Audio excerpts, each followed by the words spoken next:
Well, do you have to do it still? Yeah, he wanted a reminder. We Okay. can still do Sounds it. good. So yeah. Perfect. All right, we got about 10 seconds.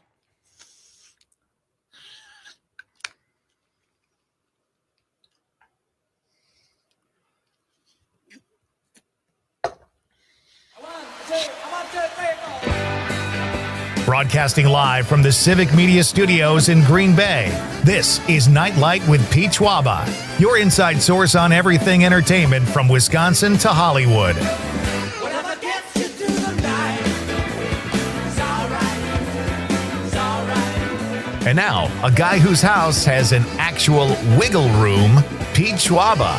Hey! That's me! Welcome to Nite Lite, everybody. Oh, what a fun show. I am coming to you live from one of my favorite cities in the world. Not like one of my other favorite cities in the world, Green Bay, but tonight we're live from Madison here at Nite Lite. Conrad is holding down the fort back in Green Bay. You, welcome back, Conrad. You were on vacation. Oh, wait, you were here last night, right? I think so. Was your brain still in Florida last night, or were you like no, happy to be back? It wasn't in Florida because, you step outside and it's not even close. So, no kidding. Today was ridiculous. But it's good to have you back, even though we spent one night together as pals, and now here I am in Madison, and you're back in Green Bay. You know what I meant to tell you? About a week ago, I was there because I did the show from there, even though no one was in the building. 2 times the lights went off, not like when they're scheduled to, like way before they should have gone off, and it scared the living daylights out of me. See, and it's going to do that tonight while I'm here by myself. I already know it's going to do that. And, if you don't hear from me, if I take a long powder, you know what happened. Yeah, I'll know what happened. And you got Dan Marcus on speed dial, I assume, the station manager. He can bail you out. He could be there faster than 911. Dan, I'm scared. Come back to work, Dan. So we got a great show tonight, folks. We're here. I'm in Madison because of this screening of my film, The Godfather of Green Bay. It's the 20th anniversary screening sponsored by the WMDX, I would say morning show, but they've been on in the afternoon lately, John and Gordy. Also sponsored by Downdren's Distilling of Cottage Grove. It's all happening tomorrow night at the Atwood Music Hall here in Madison in the Atwood neighborhood, the beautiful Atwood neighborhood. It's just going to be a blast. The Bodines did the music. It's Tony Goldwyn, Lauren Holly, Tom Lennon, Lance Barber, and it's a fun movie. I've got Lauren Holly on the show tonight who's going to talk about it in just a few minutes at 5:35. We'll take a little trip down memory lane. Tickets are only $10. $1 goes to the of every ticket goes to the Dane County Humane Society. So basically the story is a comedian gets a chance to be on the Tonight Show, but he has to go to a raucous roadside bar in Wisconsin to audition. The film came out about 20 years ago, and we have a little cult following. It was a lot of fun. Just a little indie film, but it came together nicely with a great cast. And I'm thrilled that Catherine Lake and the guys here at WMDX and Downdren's Distilling have gotten behind this screening. Hope to see you tomorrow night. But Lauren will be here at 5:35 to discuss the film, and the producer of the film, Brian Edding, will be here in the 7 o'clock hour number 3. Other than those two, check this out, Conrad. Are you ready? I'm ready. Orly KG will be here from the Mad Moms. Is it bad? It's Bad Moms of Comedy. Yes. It's not a very flattering word in front of the word moms of comedy. Orly will be here. She's very funny. They are performing close by in the Madison area in the next couple nights. We'll give you all the details when she is here at 6:05 or about 6:10. And then, Conrad, we've got a celebrity chef on the show. We've had a lot of chefs on the show, not a celebrity chef. There's a big distinction. Yeah. Very exciting. Chad Visker will be here, and he's on a very cool show. This drops tomorrow night on Fox. Correct. It's the Next Level Baker. It's kind of a spinoff of Next Level Chef with Gordon Ramsay. It's a Fox show, and it's a great show. They're doing a mini series for holiday baking, and Chad is a native Wisconsinite. He created Pastries by Chad, and he will be on the show as well. So a lot of fun. Great guest tonight. And what else, Conrad? What am I missing? Yeah, I don't think you're missing anything. Lots of stuff. We got a big show. I actually have something to share. Aaron something I Summers just is in realized. the house too, folks. Say hello to Aaron, everybody. Hello to Aaron, everybody. Hi, Aaron. So last year on Nite Lite, on my birthday, I called into the show and reviewed the movie Hot Frosty. Oh my And God, tonight, it's the day after my birthday, and Lauren Holly's coming on the show, and she has a prominent role in the movie Hot Frosty. Oh my God! I just realized she plays like a secondhand store owner who gives a magical scarf to the protagonist. What was your review of the movie, Aaron? I can't remember. It's been a year. Tell me, please. It's fun. It's not good. Okay. And if you, all the details are really funny. Like you can tell all the snow stuff is just foam because like they'll nudge a snow sculpture and it'll like the whole thing will move as one piece. Oh my gosh. But it's just a goofy movie where you fall in love with a snowman. Yeah, it's a fun time. Listen, buddy, you know I'm a fan. You know I'm a Zommers fan, but I will be damned if I'm going to sit here and let you disparage a Lauren Holly movie, damn it. Was she good in it? Yeah. Yeah, she's great. She's so awesome. And now I have to see this movie. I saw it too. What? This is kind of weird. I saw the grown film men as well. seeing. Okay. What was your take? What was your take, Conrad, on the film? You know, Lauren Holly did great. The rest of the film, I was like, what am I watching most of the time? My God, I hope people don't say that. It was about fun, the though. Godfather of Green Bay. It was fun. Now, Hot Frosty to me was like a self-aware Hallmark movie. You know, it made fun of itself a little bit, which I appreciate. Oh, that's very cool, actually. I'm not going to lie. It sounds like kind of an adult film with a weird fetish angle to it. A little bit. Yeah. Conrad's giggling like, that's why I watched it. It's not at all what I thought it was going to be. Oh, that's funny. I love when Zomer sticks around. It's like we have like a nutty morning zoo thing going here, you guys. Do you know that? Did everybody leave like all of a sudden? Like, what is happening? I had two guys here and now they're both not. No, we're here. We're here. All right. Wow. We were both nodding, which doesn't really translate in radio. Yeah. It does not. Hey, guys, it's a big, first of all, I'm going to tell you guys all about the Text to Win contest, our multi-state grown-up giftless Text to Win contest. I'm going to give you all the details in just a couple minutes and the keyword. And it's not too late to get in on Giving Tuesday. I know it's Wednesday, but you can still give. All you have to do is go to your local civic media.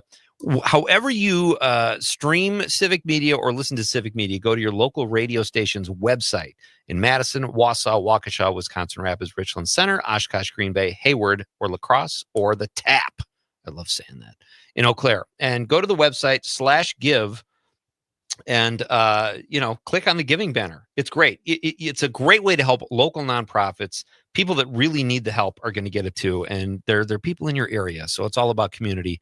So check that out. It's not too late to give. So please, if you can spare anything and want to help out a local non-for-profit, highly recommend it. So we've got a big weekend. The Bears and the Packers are playing. And this is kind of funny because my movie, to make it even worse on the main character, played by me, I made him from Chicago, playing small town Wisconsin on a Bear Packer weekend. And he's from Chicago. He doesn't even care about football, but he's from Chicago. And the locals chastise him. And he's auditioning for the Tonight Show in front of all these Packer fans who think he's a big Bear fan. So it's kind of serendipitous that the screening is tomorrow night at the Atwood Music Hall. And the Bears and the Packers play this weekend. It couldn't be any better. Conrad, thoughts? You know, the one thing that irritates me about this game is that it wasn't flexed to 7:20 because of how But the one great- in 2 weeks was, though. Yes, but a Saturday, so it's a little weird. But like, Oh, that's a Saturday. Okay. it's weird that this is I think this is the best matchup of the week. And instead, they got the Chiefs and the Texans at 7:20. I'm like, why do we need to see another Chiefs games God, I know. I cannot. on Sunday Night Football? You know what bugs me about the Chiefs more than anything is the way Patrick Mahomes walks back to the huddle. I know that's a petty thing. It's like it's as disturbing as Andy Reid saying, "Give me some more of those nuggies," and his big sausage fingers crawl across the table. I don't know. Yeah. But I agree with you. Let's do more Bear Packer talk. But here's what I'm thinking. Let's get to our question of the night before we do the keywords so we can get a few texts and not have them so mishmashed. So I think it is time, ladies and gentlemen, live from Madison, here at Nite Lite for the question of the night. Let's talk about the question. Okay, question. Question. Question. Pregunta. Question. Question. Hey, I have a question. Questions? This question. Domanda. Question. Question. Questions? What is a Christmas carol or song you never need to hear again? Or one you're hoping not to, somehow you can avoid hearing it up until Christmas this year? Give me a Christmas carol or a Christmas tune that you hope not to hear. We touched on this last week, but I want to get into it and I want to hear what people have to say. For me, it's that song. I don't even know what it's called, but it's "We Need a Little Christmas" right this very minute. And there's this like anxious, need a little Christmas right this very minute. It's like it's not romantic or it's not nostalgic. It's just like gross. I don't think I know that song. Oh, you've heard it. Trust me. Yeah, I probably heard it and just, Blocked it out of your mind. I don't know if I've heard that one. You guys, come on. I'm going to find out the title during the break. We'll play it because I'll take one for the team. It's probably if you go into Google and type "Need a Little Christmas" right this very minute, which is weird. There's one that I really don't like. It's "I'll Be Home for Christmas," but specifically the Camila Cabello version, because she doesn't say "I'll be home for Christmas." She says, "I'll be home for Quizmoise." Like, it doesn't even kind of sound like Christmas. Why Seriously, does she like say it Quizmoise is what it sounds like. Is it an accent or something? I don't understand. I'll find it. That is awesome. Let us know what tune you don't need to hear this Christmas season. 855-752-4842, 855-75-CIVIC. You can also text us on the app, or if you're watching the radio, text us, drop us a stream comment at YouTube, X, or Facebook. And ladies and gentlemen, this is so fun. I love when we do these contests. It's the Civic Media Grown-Up Gift List multi-state text-to-win contest happening through December 12th here at Civic Media. We give you a keyword at specific hours. All you have to have is the app. It's that simple. Most of you probably already have it, but if you don't have the Civic Media app, be sure and download it, because I'm going to give you a keyword in just a minute here, and you text it in on the app, and you are eligible to win $200 just for texting. You can't beat that. And you will automatically be enrolled for 3 grand prizes: a brand new snowblower, a stainless steel cookware set, or a portable air conditioner. And all you have to do is text in the keyword, and every hour you're eligible, you can play too. There really aren't any strict Conrad, you can't play. Yeah, unfortunately. Zommers, you either. Well, I shouldn't. You shouldn't play. Why? You're a nice guy. No, I can't. I was just saying, well, I shouldn't, but I probably could text in. This just might not go well. This is Zarin Bombers texting in the keyword. But it's a fun contest, folks. We love our text to win contest, the Grown Up Gift List multi-state text to win contest. And tonight's keyword, or at least this hour's keyword, I should say, is enter. ENTER. ENTER. Enter. Text that in on the app, and you are all set. Good luck, everybody. So we've got some text coming in already for the Al in the 262 says, "All I want for Christmas is you. Sorry, it's terrible." Man, I really don't agree with that. But you know what? Everybody's entitled to their opinion. We did touch on that the other night, didn't we, Zommers? I think so. Yeah, that it is divisive, but it is I very do like divisive. And I understand, like, maybe it's not for me, or you like older songs, but I don't get how people hate it. It's crazy. All right, we got Lauren Holly tonight, folks. Celebrity chef Chad Visker, and a great question. And I just let you know what the keyword is, and those texts are rolling in. Keep them coming, folks. We're coming right back after a very short break at Nite Lite. It's Pete Schwaba on the Civic Media Radio Network. Here comes my baby. Here she comes now. Walking with a love that's so, so fine. Never to be mine.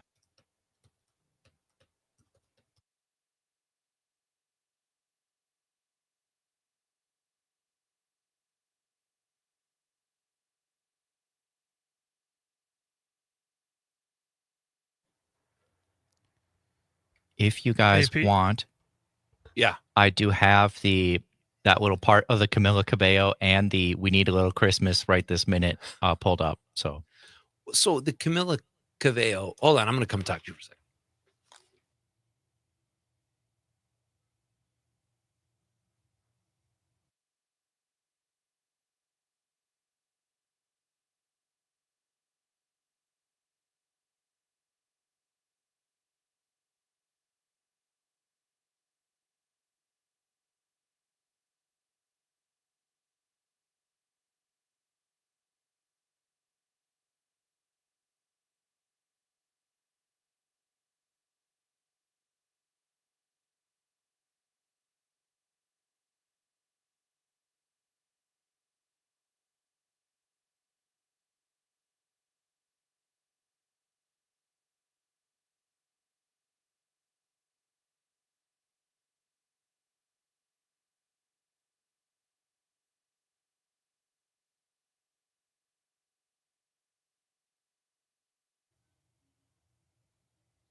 Hey Pete, so for the giveaway at 6, or that's when we're gonna do the giveaway for the tickets. Okay. The keyword is green. So we're doing. Okay, that's a good hour to do it then. Okay. Yes, and Text in green, and they win tickets to the showing tomorrow night. The screening. it is 3 sets of tickets, so Oh, 6 cool. tickets total, but 3 pairs. And we're doing them all in that 6 o'clock hour. Yes. Okay, perfect. So we'll do that.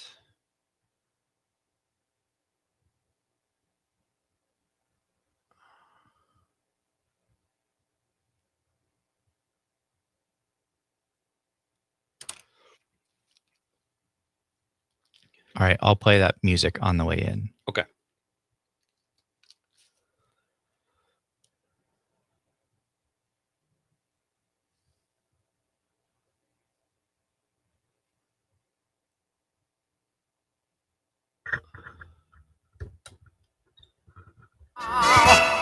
Oh, we need a little Christmas right this very minute.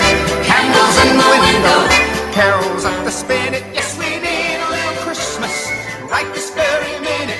Hasn't snowed a single flurry, but Santa dear, we're in a hurry.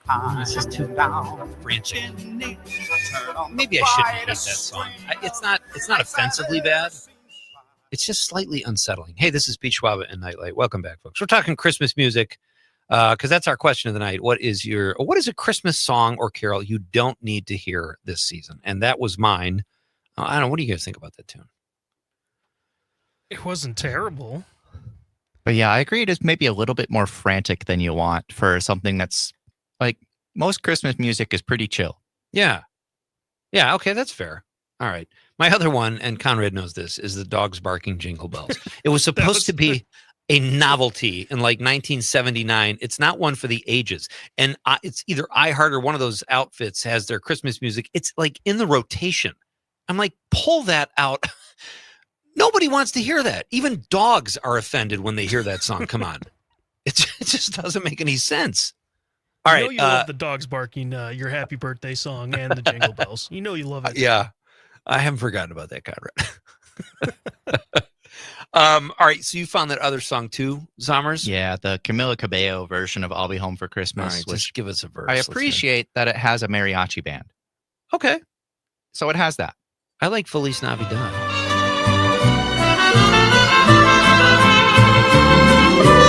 I'll be home for Christmas. See, she says quiz mize. And it sounds like Quiz Moist. Also kind of a moist quiz, but it sounds like that the whole song, not just that one time. Every time she says it, it's an intentional pronunciation. What is the deal? Is I it don't a lingual thing, like part of a language that maybe it's like a term that Like she speaks Spanish. yeah. In Spanish, it's Christmas is not quiz mice. And honestly, Feliz Navidad by Jose Feliciano is one of my like. I went through a phase with that song where I was kind of annoyed by it, like maybe 20 years ago. I love that song now. I love the energy of it. I think it's spectacular.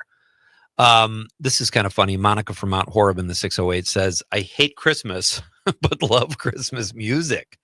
That's interesting. She says, I don't like Mary, Did You Know? Oh, yeah, I don't like that one either. Yeah. Mark from Prairie to Sac says, Need a Little Christmas would be one I could do without. Thank you, Mark. We're in cahoots. Rosemary in the 715 says that, I don't even know what that eighth thing by Mariah Carey spelling. Oh, okay. Mariah Carey. Sure. I got it phonetically. Can't stand all those riffs. It is a divisive song. I don't know. I like it. It puts me in the mood. So we were talking a little Bears Packers. We'll talk a little more about this on Friday because tomorrow we have kind of a highlight show because I won't be here. I'll be at that screening, but you can still get in on the text to win. That will still be playing tomorrow night throughout the show. We're putting some greatest hits together for you for tomorrow night, and then Friday we'll probably hit on the game a little more. But what a fun rivalry! Like Zommers, I think you were telling me you're not a huge football fan, but even casual fans kind of take an interest in this, don't they? Yeah, absolutely. For when it's these teams against each other. Absolutely. What do you think, Con? Do you have a prediction? I think the Packers will win. Okay. I hope so.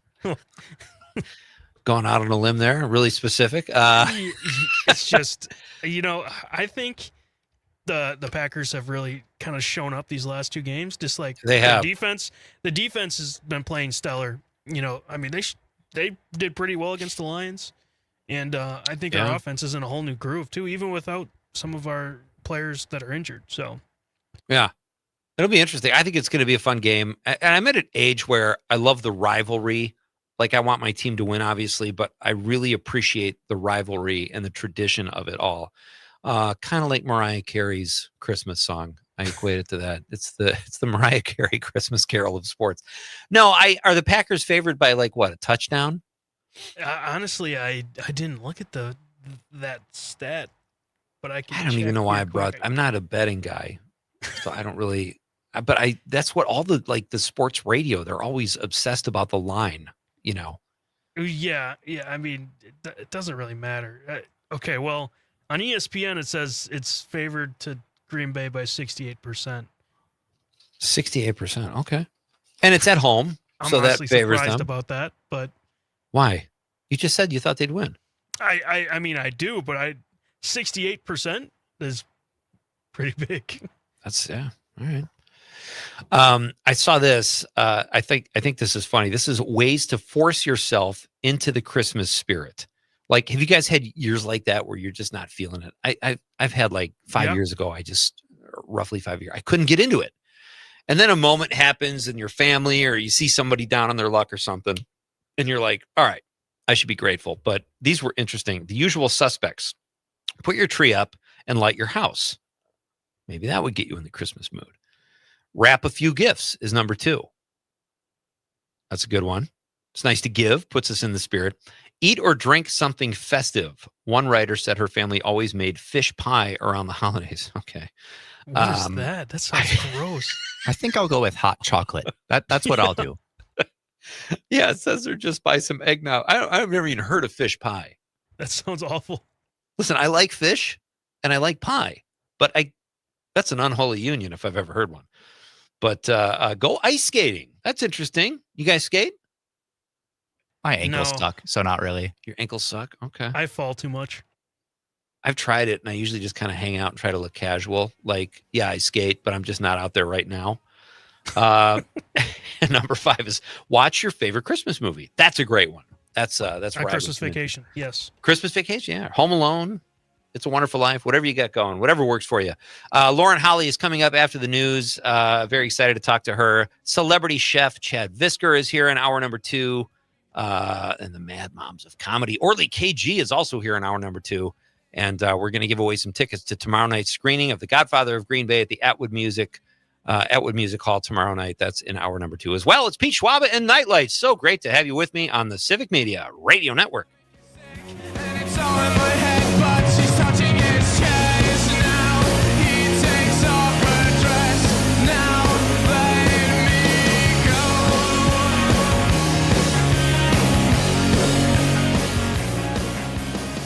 'Cause I just can't. And Conrad, can you mute WMDX audio, and then are you able to unmute it in StreamYard? Hey, Aaron, I don't know if you heard me before, but I have all those files for the show tomorrow in the show production space for Nite Lite. Oh, okay, cool. Are you able to mute and unmute the WMDX audio in StreamYard? Just because then Yep. Yes. you can mute it during this next interview and be able to unmute it, because I'm probably going to head out. Sounds good. Yeah, thanks for setting it all up. For sure.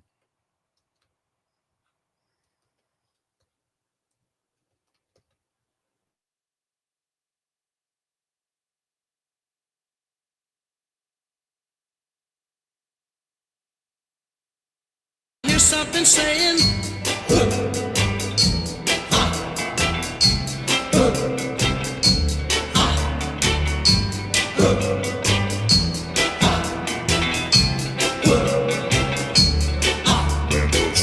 that's the sound of the men working on the chain gang. That's the sound of the men working on the chain.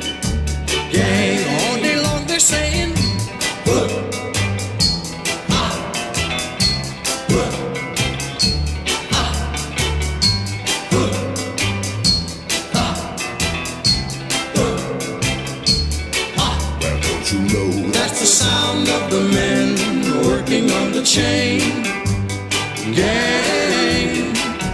That's the sound of the men working on the chain gang. All day long they work so hard till the sun is going down, working on the highways and byways and wearing a frown. You hear them moaning their lives away, then you hear somebody say, that's the sound of the men working on the chain gang. That's the sound of the men working on the chain gang. Can't you hear them saying, I'm going home one of these days. I'm going home, see my woman whom I love so dear. But meanwhile, I've got to work right here. That's the sound of the men working on the chain gang. That's the sound of the men working on the chain gang. All day long they're saying,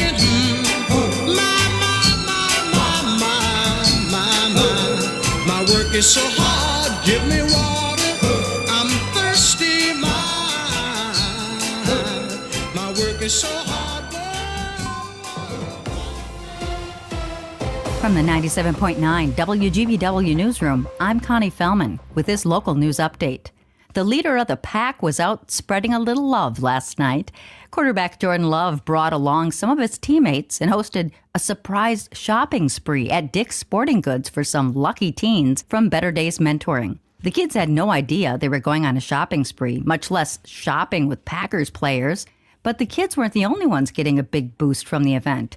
Kicker Brandon McManus said what the players get from these kind of events is even stronger, just seeing the excitement and joy on the kids' faces.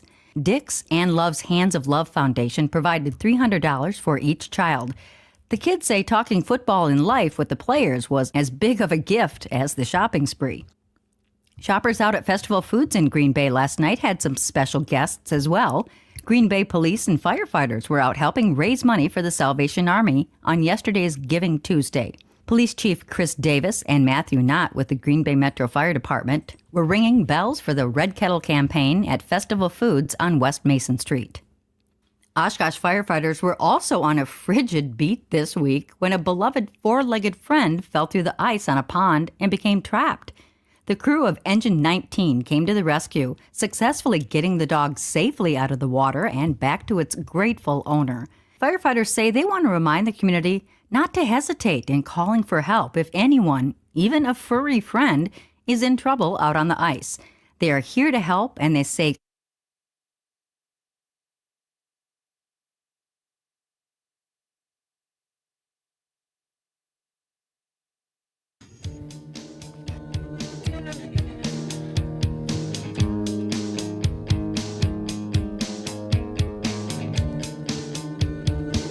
Welcome back. I'm Pete Schwaba. This is Nite Lite. It is so great to have you with me, folks, on this Wednesday night, coming to you live from Madison tonight.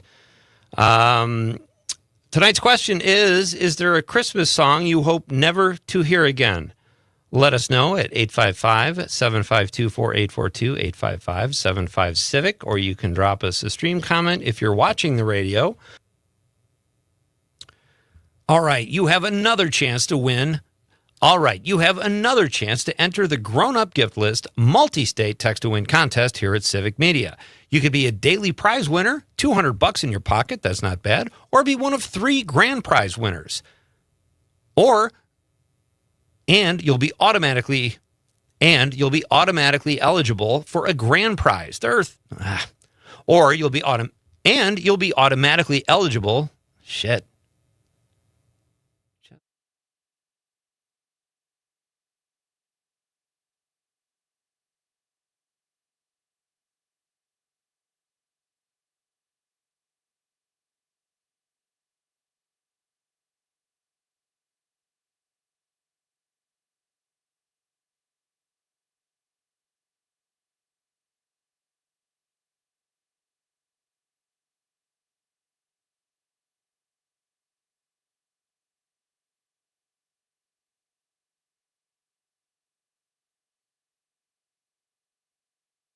Right now, this is exciting, folks. I'm in Madison because tomorrow night we're having this great screening of The Godfather of Green Bay. It's a 20th anniversary screening sponsored by Downdren's Distilling, the WMDX Morning Show, John and Gordy, and, of course, Civic Media. It's going to be a really fun night. Hope you can join us. I've talked about it ad nauseum and had several cast members on to help promote the film. And right now, it is my pleasure to welcome to Nite Lite for the first time a truly fantastic actor with such credits as Dumb and Dumber, Picket Fences, Family Law, NCIS, and of course, the Godfather of Green Bay, the unbelievably talented Lauren Holly. Let's go. Lauren, how are you? I'm great, Pete. How are you? Was that an okay intro? That was a really good intro. I like that. I'd like to get up every morning and hear that. Or something. I don't know. It'd make my day go really well. We could send you a file. Okay. Get your day off right. Hey, is there a Christmas carol? And by the way, I was just going to say, I want to answer that question. Please. It better not be Deck the Halls. Oh, wow. You're sick of that one. No, I'm not sick of that one. That's like my song. Oh, Deck that's the Halls so with cool. Boughs of Holly. Oh. Are you kidding? How did I not see that guy? I think you told me that joke years what ago. What is up with you? That's awful. I've lost a step. That's awesome. Thank you for sharing that. And I want to say thank you to your manager who was very helpful in helping me find you, to have you on the show. I used to have all your contact info, and I'm hoping you didn't change it because of me. Well, now you know. But I figured that, enough time has passed that I might be able to, give you another chance. I just wasn't sure. Did you get the help you needed? I'm all set. Thank God for medications, and I will not ask you to pal around constantly anymore. I know it was like a kind of a what about Bob thing, probably, but no, it's great to hear your voice. Great to be connected with you again, and we have this screening tomorrow, and you were such a big part of that movie and finding you and casting you and.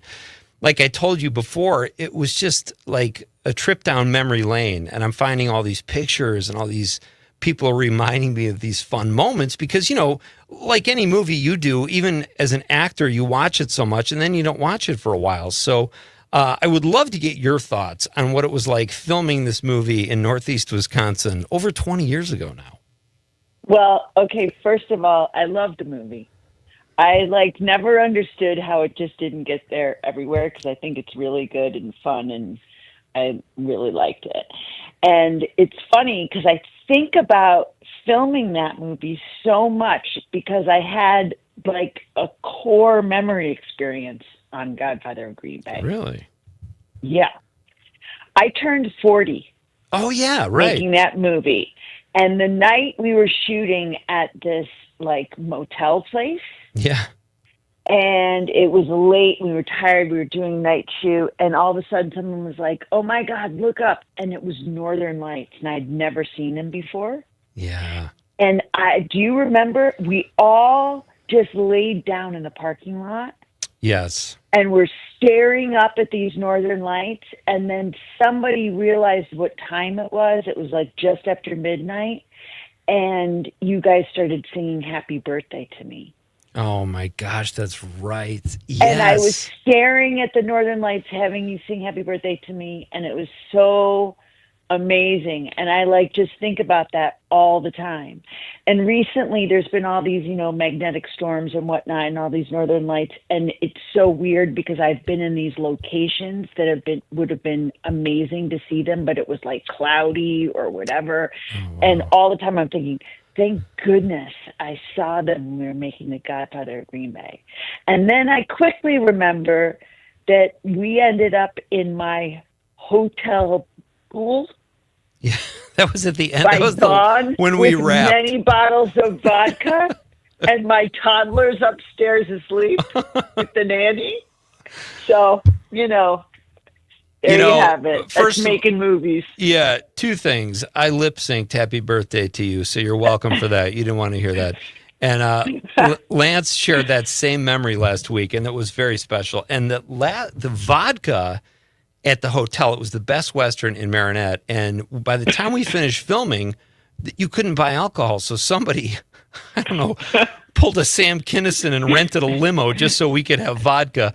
But we were you and me and Dale, God rest his soul, and Brian were all in the hallway at the Best Western drinking vodka. And then the pool opened at like 6 a.m. and we all went swimming and doing cannonballs.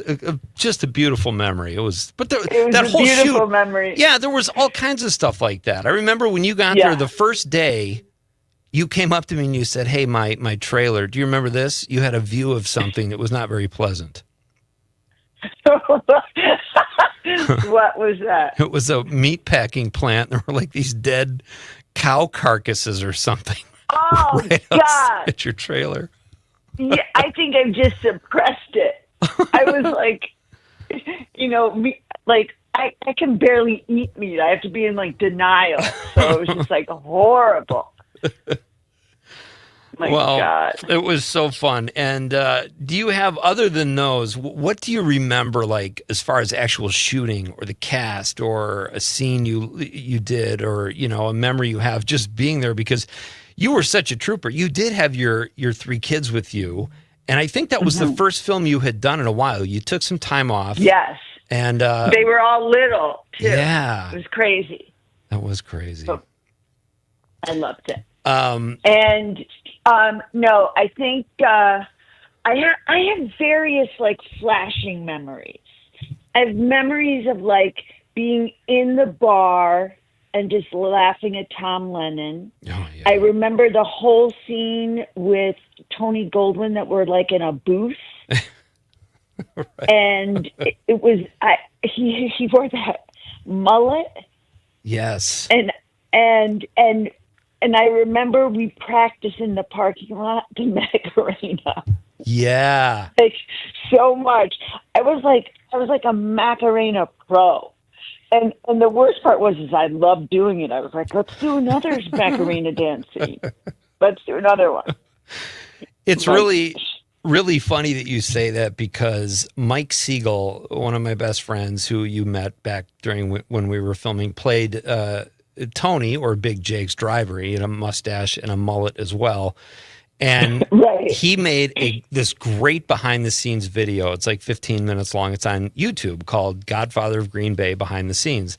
And all you guys talk, and Lennon's hilarious, and Eric Price and Lance and Tony says great things, and you were hilarious, but you were the best one at doing the Macarena, because you're on that video doing the Macarena, and you just said that, and I could tell you really liked it. Yeah. I got really good at it. I probably couldn't do it anymore, but it was very fun. It was very fun. I want to see that video, behind the scenes of Godfather of Green Bay. What? Godfather of Green Bay Behind the Scenes, and it's on YouTube. And okay, it was like, I think Mike gave me a VHS or a DVD of it years ago, and now it's out there for everybody to see. And it's my kids have had a blast watching it, and it just takes you back. It's really fun. Yeah. I wanted to say this. Here's another memory I have that happened after. This is very funny. You and Brian Edding and me, and I think your manager at the time, went to Dan Tana's, and we were eating dinner and having drinks and everything. And it was then, because part of your contract was you got to fly up there in a jet. And then it wasn't until then, like a year or 6 months after filming, where you said, by the way, and you went into this whole story about how the jet was not there to take you back. You're like, I get my 3 kids into the Piper. It's like a prop plane or something. And I had no idea, and I'm glad I didn't. It was the scariest thing. It was like flying in a VW bus, like that someone rigged some propellers on. And it took us and it was windy out. Oh, so no. So we were going really slow, and the pilot kept saying, "It's just because we're going in a headwind." It's funny. It's all right. I'm glad you made it. Yeah, I would never forget. But I remember too. I think I was like drugged at a bar with you. Drugged? Yeah. Oh, dear. Do you remember? Don't ask me why all of our stories have to do with alcohol. I don't have a problem with alcohol, I promise. But we went to some Mexican place. Yeah. You and I, like, just have dinner, talking, whatever. And I was supposed to be on the way to somewhere else. And we were just going to meet for like an hour. I think we were like trying to put together a pitch or something. Oh, yeah. And we were just meeting quick, and I had one margarita, and then I couldn't get up to walk out of the bar. And you sat with me in the parking lot for like 3 hours. Oh, my God. Do you remember gosh. that? Because I was like, something happened. And it was before we knew all about that drugging stuff that people do to people's drinks. Oh, my God. I think it happened to me that night. What? Yeah, I'm not even kidding. I remember. And I just remember being so thankful that you like sat with me, because I was like scared to leave. I didn't know what to do, like the whole thing. Wow. I just didn't feel right. It was weird. I felt just really like out of my mind. You know what? I'm actually a big sweetie, and now I'm kind of mad that you changed your phone number on me. See? I'm talking with Lauren Holly, folks. She is one of the stars of Dumb and Dumber, Picket Fences, and, of course, the godfather of Green Bay. We are going to have more with Lauren in just a moment after this very quick break on Nite Lite with Pete Schwaba. Glad you're here.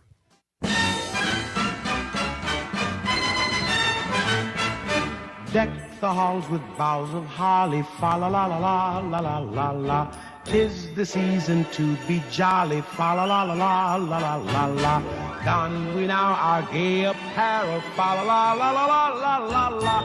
Troll the ancient Yuletide carol, fa la la la la la la la la.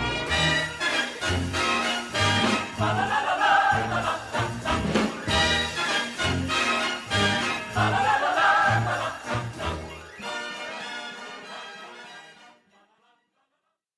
I'm at Vintage Rose Bakery and Sandwich Shop off Mid-Valley Drive in De Pere. Dress up like Santa during a pub crawl? Color me interested. It's Amanda with another new Wisco 411. December 6th, starting at 11 a.m., you could be a part of SantaCon Appleton 2025, which means you're going to be dressed as Santa, or whoever your holiday favorite character is, and make your way through downtown Appleton for a pub crawl. But you got to protect the reputation of Santa for everyone around you. One bad Santa can ruin the event for everyone because you're all dressed the same. Check it out. Head to WGBW.FM and click events. At Hazelden Betty Ford, treating mental health isn't just about breaking old patterns, it's about braving new ones. As the leader in alcohol and drug treatment for 75 years, we know caring for addiction, anxiety, depression, and trauma goes hand in hand. We're here for you with new tools when life breaks down. Discover your path to better mental health at hazeldenbettyford.org/Wisconsin. Sponsored by Hazelden Betty Ford Foundation. Merry Christmas from WGBW.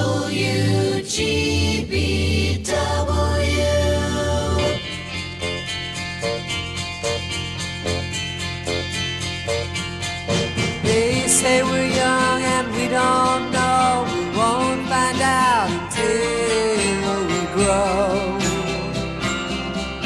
Well, I don't know if all that's true, 'cause you got me. Baby, I got you. Hey,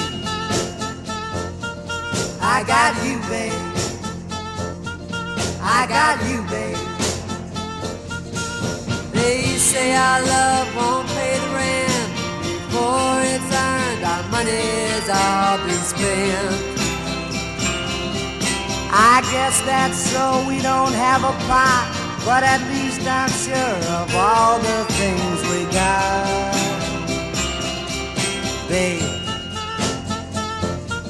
I got you, babe. I got you, babe. I got flowers in the spring. I got you to wear my ring. And when I'm sad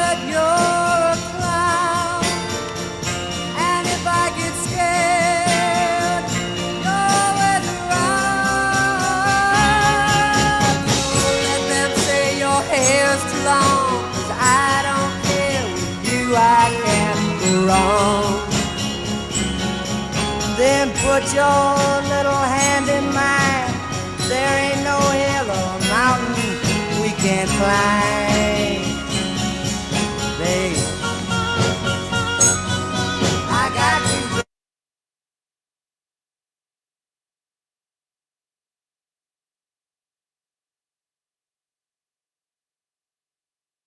Hey, this is John Legend, and you're listening to Nite Lite with Pete Schwaba. Welcome back. All right. Let's go, folks. We are talking to Lauren Holly, the star of The Godfather of Green Bay. It's so great catching up with you, Lauren. I just wish you could be here tomorrow night. That would be so fun. You were telling that story before the break about, you thought somebody slipped you something and I waited with you. Yeah. And the TV show where we were pitching something together. Yeah. How great of a TV show would that have been? I remember we had a lot of traction at a certain place, but then an executive left or something, but that would have been a really fun TV version to do. I know. Yeah. I agree. People make bad decisions in this industry. Indeed, they do. They do. Let me ask you something. You've been doing a lot of TV since The Godfather of Green Bay, and obviously a lot of movies too, but like NCIS, Family Law, what do you prefer, movies or TV? I like the hybrid now, and I call it the hybrid, the streaming stuff. Yeah. Nice. Because, it just, I don't know, it just feels more creative in a way. I'm not sure. It's a little riskier somehow. I agree. It's like hard to watch broadcast TV now sometimes because of the streamers, Yeah, it is. I mean, I'm not even sure how much broadcast television I actually watch anymore. Yeah. That's the truth. And it's probably a terrible thing for me to say because it's my bread and butter, but it's true. I don't really as much anymore. And all that means is that broadcast TV needs to start being a little riskier too. Yeah, exactly. Totally agree. You've got a new movie, a couple new movies. You've got, this movie Ruby Road that I saw on IMDb Pro, it just sounds like a really heavy role. I think you play a recovering cancer patient. How do you like those roles compared to some of the more lighthearted ones you've done? It's funny because the particular, that role in whether it's called Ruby Road, Rust Belt Ruby, I'm not sure. It is light in a way. I know that sounds crazy, but she is my character, and it's really a ball of energy. And the movie's about Frances Fisher, who is sick and worked in the coal mines in her whole life and goes to reconnect with, the people that she loved. And in the economy that so many in the country are facing and whatnot, it's a real sort of statement on the times. And I play her sister. And I work in a Dollar General, and I love, I don't know, a lot of people would always say to me, you play like fancy characters. You're very fancy, and I'm not. And I really, roles like this I really love because it feels more like my unfancy self, I guess. Oh, that's so interesting you say that because I remember your first day on the set with me, I said, do you have any questions about your character? And you said, no. You said, I grew up around people like this. I'm from a small town. I think it was Geneva, New York. And you were like, I totally get these people. So I totally believe that when you say that. That's fantastic. It's still my favorite place. Yeah. I live in Toronto now, and I'm only 3 hours from Geneva. And I go all the time, and my best friend of 52 years is there. Wow. So I don't think, even when we were pitching stuff, I don't think you lived in LA. So I don't think you've lived there full time. Do you not? Are you have an aversion to Los Angeles, or are you just like the real world? No. And now in my life, I'm actually in LA almost like a few months of the year, mainly in the wintertime. To get out, it's like a weather related situation. No, I guess it's just how life kind of took me, and then it just became clear that it wasn't necessary really to be in LA as much anymore. Yeah, that makes sense. I ask every guest I have, basically, we talk about movies and TV and comedy every night. What are you watching? Anything you could binge watch before we let you go? let's see. What am I? I'm okay. I have to be honest. First of all, I'm a huge sports freak. I remember that. So I've been majorly involved in sports, watching sports. I don't miss sports that much. And I have a hockey game and a basketball game on the same time tonight, so I'm a little frustrated. Oh, boy. But I have a whole list on a clipboard of shows that I've been going through. And the latest one I watched is All Her Fault. And I'm trying to decide if I start The Beast in Me. I haven't seen either one. You're nodding, Tom. Is that good? Have you seen that? It's really good. Oh, really? Really, okay. Which one? Which one's really good? The Beast in Me? Yep, The Beast. Yeah. Yep. I got to check both those out. Yeah, I'm going to check it out and see. I watch a lot of sports documentaries and shows like Face Off on Amazon Prime that takes two hockey players. Oh, nice. And tells their story each episode. I don't know. I'm like a sports fanatic. That's fantastic. So basically, you couldn't do the show live because you had a hockey game to watch. That's what I'm taking away from it. No, the reason I couldn't do the show live is because I have ADR to do. Oh, so nice. Because I just finished a movie and that's working into this slot right now. Fun movie. It's called Broad Trip. Yeah, when does that come out? I think it's another spring one. It's Okay. me and Sophia Bush, and it's a mother-daughter road trip comedy. Oh my gosh. That's perfect for you. Uh-huh. That's fantastic. It's really fun. I actually read for the daughter, but they said I didn't have the acting chops. So good for You know, Sophia. you're all, see, that's what I mean, man. That's why I had to take away my phone number. Stop asking me to get you in movies, Pete. Yeah. Hey, you you always are. want to play my daughter. It sounds like a challenge. You're fantastic. It's great to be back in touch. Thank you for taking a chance on me and Brian Edding and the script, which turned into a really fun little film. And a lot of it is because of you, my friend. And I can't thank you enough for doing the movie and joining me here tonight. Yeah, thanks so much. I hope people go see it. I hope they'll have fun. I think audiences love that movie. Thanks, Lauren. Have a great night watching hockey, doing ADR, all the fun stuff. And don't be a stranger. Thanks so much. All right, bye, Pete. All right, bye. Oh, that's Lauren Holly. All right, we're going to do the news and come back for Act 2. And more, I got a celebrity chef coming up. So stick around for that, folks. And I'm going to tell you more about where you can give for Giving Tuesday. Just because it's Wednesday doesn't mean you can't still give. But we are coming back after the news. It's Pete Schwaba and Nite Lite. Great to have you with me on the Civic Media Radio Network.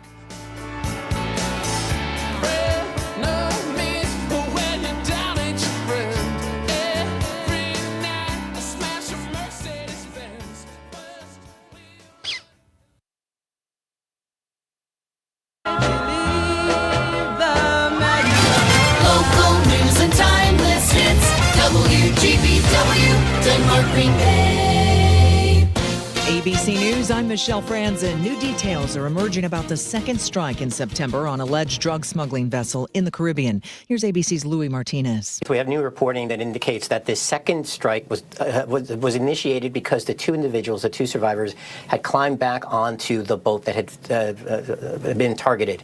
At that point, they were believed to be in communications with somebody else. There were other vessels in the area. They were also seen picking up some of the cargo, some of the drugs that were aboard that boat. At that point, they were deemed to be in the fight. Because they are deemed to be in the fight, that means they become valid targets. The Trump administration has launched immigration operations in Minnesota. An estimated 84,000 Somali immigrants live in the Minneapolis area. Israel launched airstrikes in southern Gaza, wounding at least 5 Palestinians. The IDF says in retaliation for Hamas attack earlier that injured IDF soldiers. This is ABC News. In New Zealand, a different kind of robbery taking place at a jewelry store recently. Authorities believe that they've captured the thief, but are waiting on a key piece of evidence, they say. Authorities in New Zealand say a 32-year-old man walked into an Auckland jewelry store, and soon after, a rare Fabergé egg pendant set with 60 white diamonds disappeared. The store called police. The man was arrested. Authorities believe he swallowed the egg, valued at $19,000. The man's due in court next week. The egg egg has not been recovered. Police say they're waiting for nature to take its course. ABC's Brian Clark. After an early season snowstorm, an Arctic blast is now moving into parts of the North, East, and Midwest. Cities in Iowa, Missouri, and Wisconsin could hit daily low records this week. Heavy rain on tap for parts of the Deep South, and for the Rockies and other high-elevation regions, snow is moving in. Wyoming, Colorado, and New Mexico could see up to a foot of snow. Michelle Franzen, ABC News. In sitcoms, when someone has a problem, they just blurt it out and move on. Well, I lost my job and my parakeet is missing. How was your day? But the real world is different. Managing life's challenges can be overwhelming. So, what do? We get support. The Huntsman Mental Health Institute and the Ad Council have mental health resources available for you at loveyourmindtoday.org. That's loveyourmindtoday.org. See how much further you can go when you take care of your mental health. We are the National Park Foundation, and together with you, we're creating a future where every person, every generation, gets their chance at an unforgettable moment. Learn more at nationalparks.org/foundation. You are listening to your local Civic Media radio station on air. Thank you. Did you know we are always streaming on TuneIn and the Civic Media app too? And if you miss a show or game, find it wherever you get your podcasts or on our website, civicmedia.us.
I'm meteorologist Brandon Bormans. A January-like forecast through tomorrow. For tonight, frigid, mostly clear skies with lows near 2 below, wind chills between 5 below and 15 below. Increasing clouds on Thursday with highs near 11, wind chills below 0, especially in the morning. Currently, it's 21 degrees.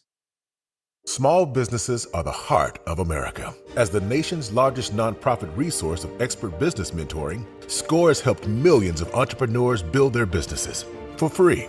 Find a mentor today at score.org. Not completing high school is more of a social thing than it was an academic thing. Even though all these years have passed, I still had that longing to have my diploma. At age 30, Carissa finished her high school diploma. If you're even considering getting your high school diploma, you can do it. No one gets a diploma alone. If you're thinking of finishing your high school diploma, you have help. Find free adult education classes near you at finishyourdiploma.org. That's finishyourdiploma.org. Brought to you by the Dollar General Literacy Foundation and the Ad Council. You are never far away from your favorite radio station. We're always streaming on TuneIn and the Civic Media app. And if you missed your favorite show or game, listen to a podcast of it anytime on the app or our website, civicmedia.us. Teachers are diverse, skilled leaders, innovating to prepare students for our fast-changing world. Teaching shapes lives. Are you ready?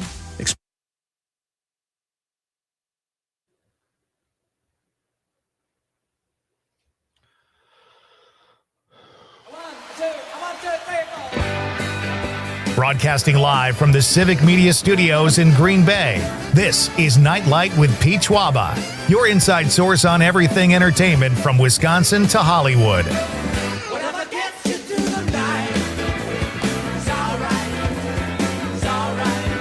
And now, a guy who still likes to build a fort, Pete Schwaba. Hey, welcome back, folks. Let's do this. I am coming to you live from Madison tonight, actually. Conrad is holding down the fort back in Green Bay. In town for the Godfather of Green Bay screening tomorrow night, and always love doing the show from our headquarters right over State Street downtown. Such a blast. One of my favorite cities to be in. So great to have you with me tonight. It is a beautiful Wednesday night here in our state's capital. Hope you're having a great day, and hope we can help you leave the day behind, folks. Let's talk movies. Let's talk TV, music, and comedy, and all the great things in life that make us happy and bring us together. We got a fun hour. Lots of show left. It's fun catching up with Lauren Holly in hour one. We talked a little Bears-Packers. Conrad and I, at some point, we have to talk chair company, because I think both of us were pretty baffled at the end of that at the show. So we'll get into that at some point. Confused is totally confused. We have a great question of the night. It is, what Christmas song or carol do you not need to hear this holiday season? I said, need a little Christmas right this very minute. The dogs barking, jingle bells. I actually have two. Conrad said, what did you say? Silent Night? I actually didn't say mine yet. What? How did that happen? Well, I mean, the dogs barking is an obvious one. I could definitely go without listening to that my rest of my life. But, so can dogs, by the way. Yes. Yeah, they don't need to hear that either. I'm going to say Jason Kelce singing any Christmas tunes. Well, yeah. I'll take things that don't need to be said for 100, Alex. All right, yeah, well, that's. Does he do that? I don't know if you heard that they've been doing it for 3 years now. It's called the Philly Special. And it's after the play. Lane Johnson, I forget the other guy. It's all the offensive linemen, and they make Christmas music. It all goes, to charities and stuff, but Jason Kelce, part of that is he shouldn't. He can't sing. Well, thank you. Thanks for the tip. I'm just saying, don't listen to it. The other guys are good, though. Done and done. That's awesome. Okay, well, so share with us, folks. You can let us know at 855-752-4842, 855-75-CIVIC.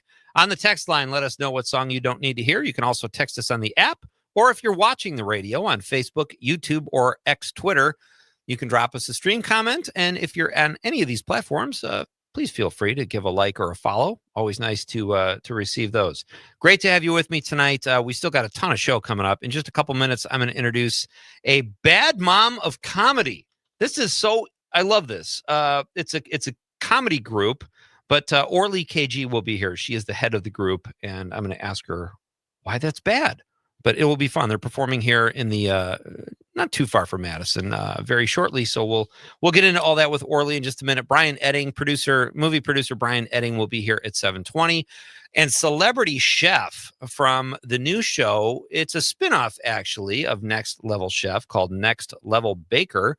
Wisconsinite Chad Visper will be here. Am I saying that right? I don't have my notes. Visger.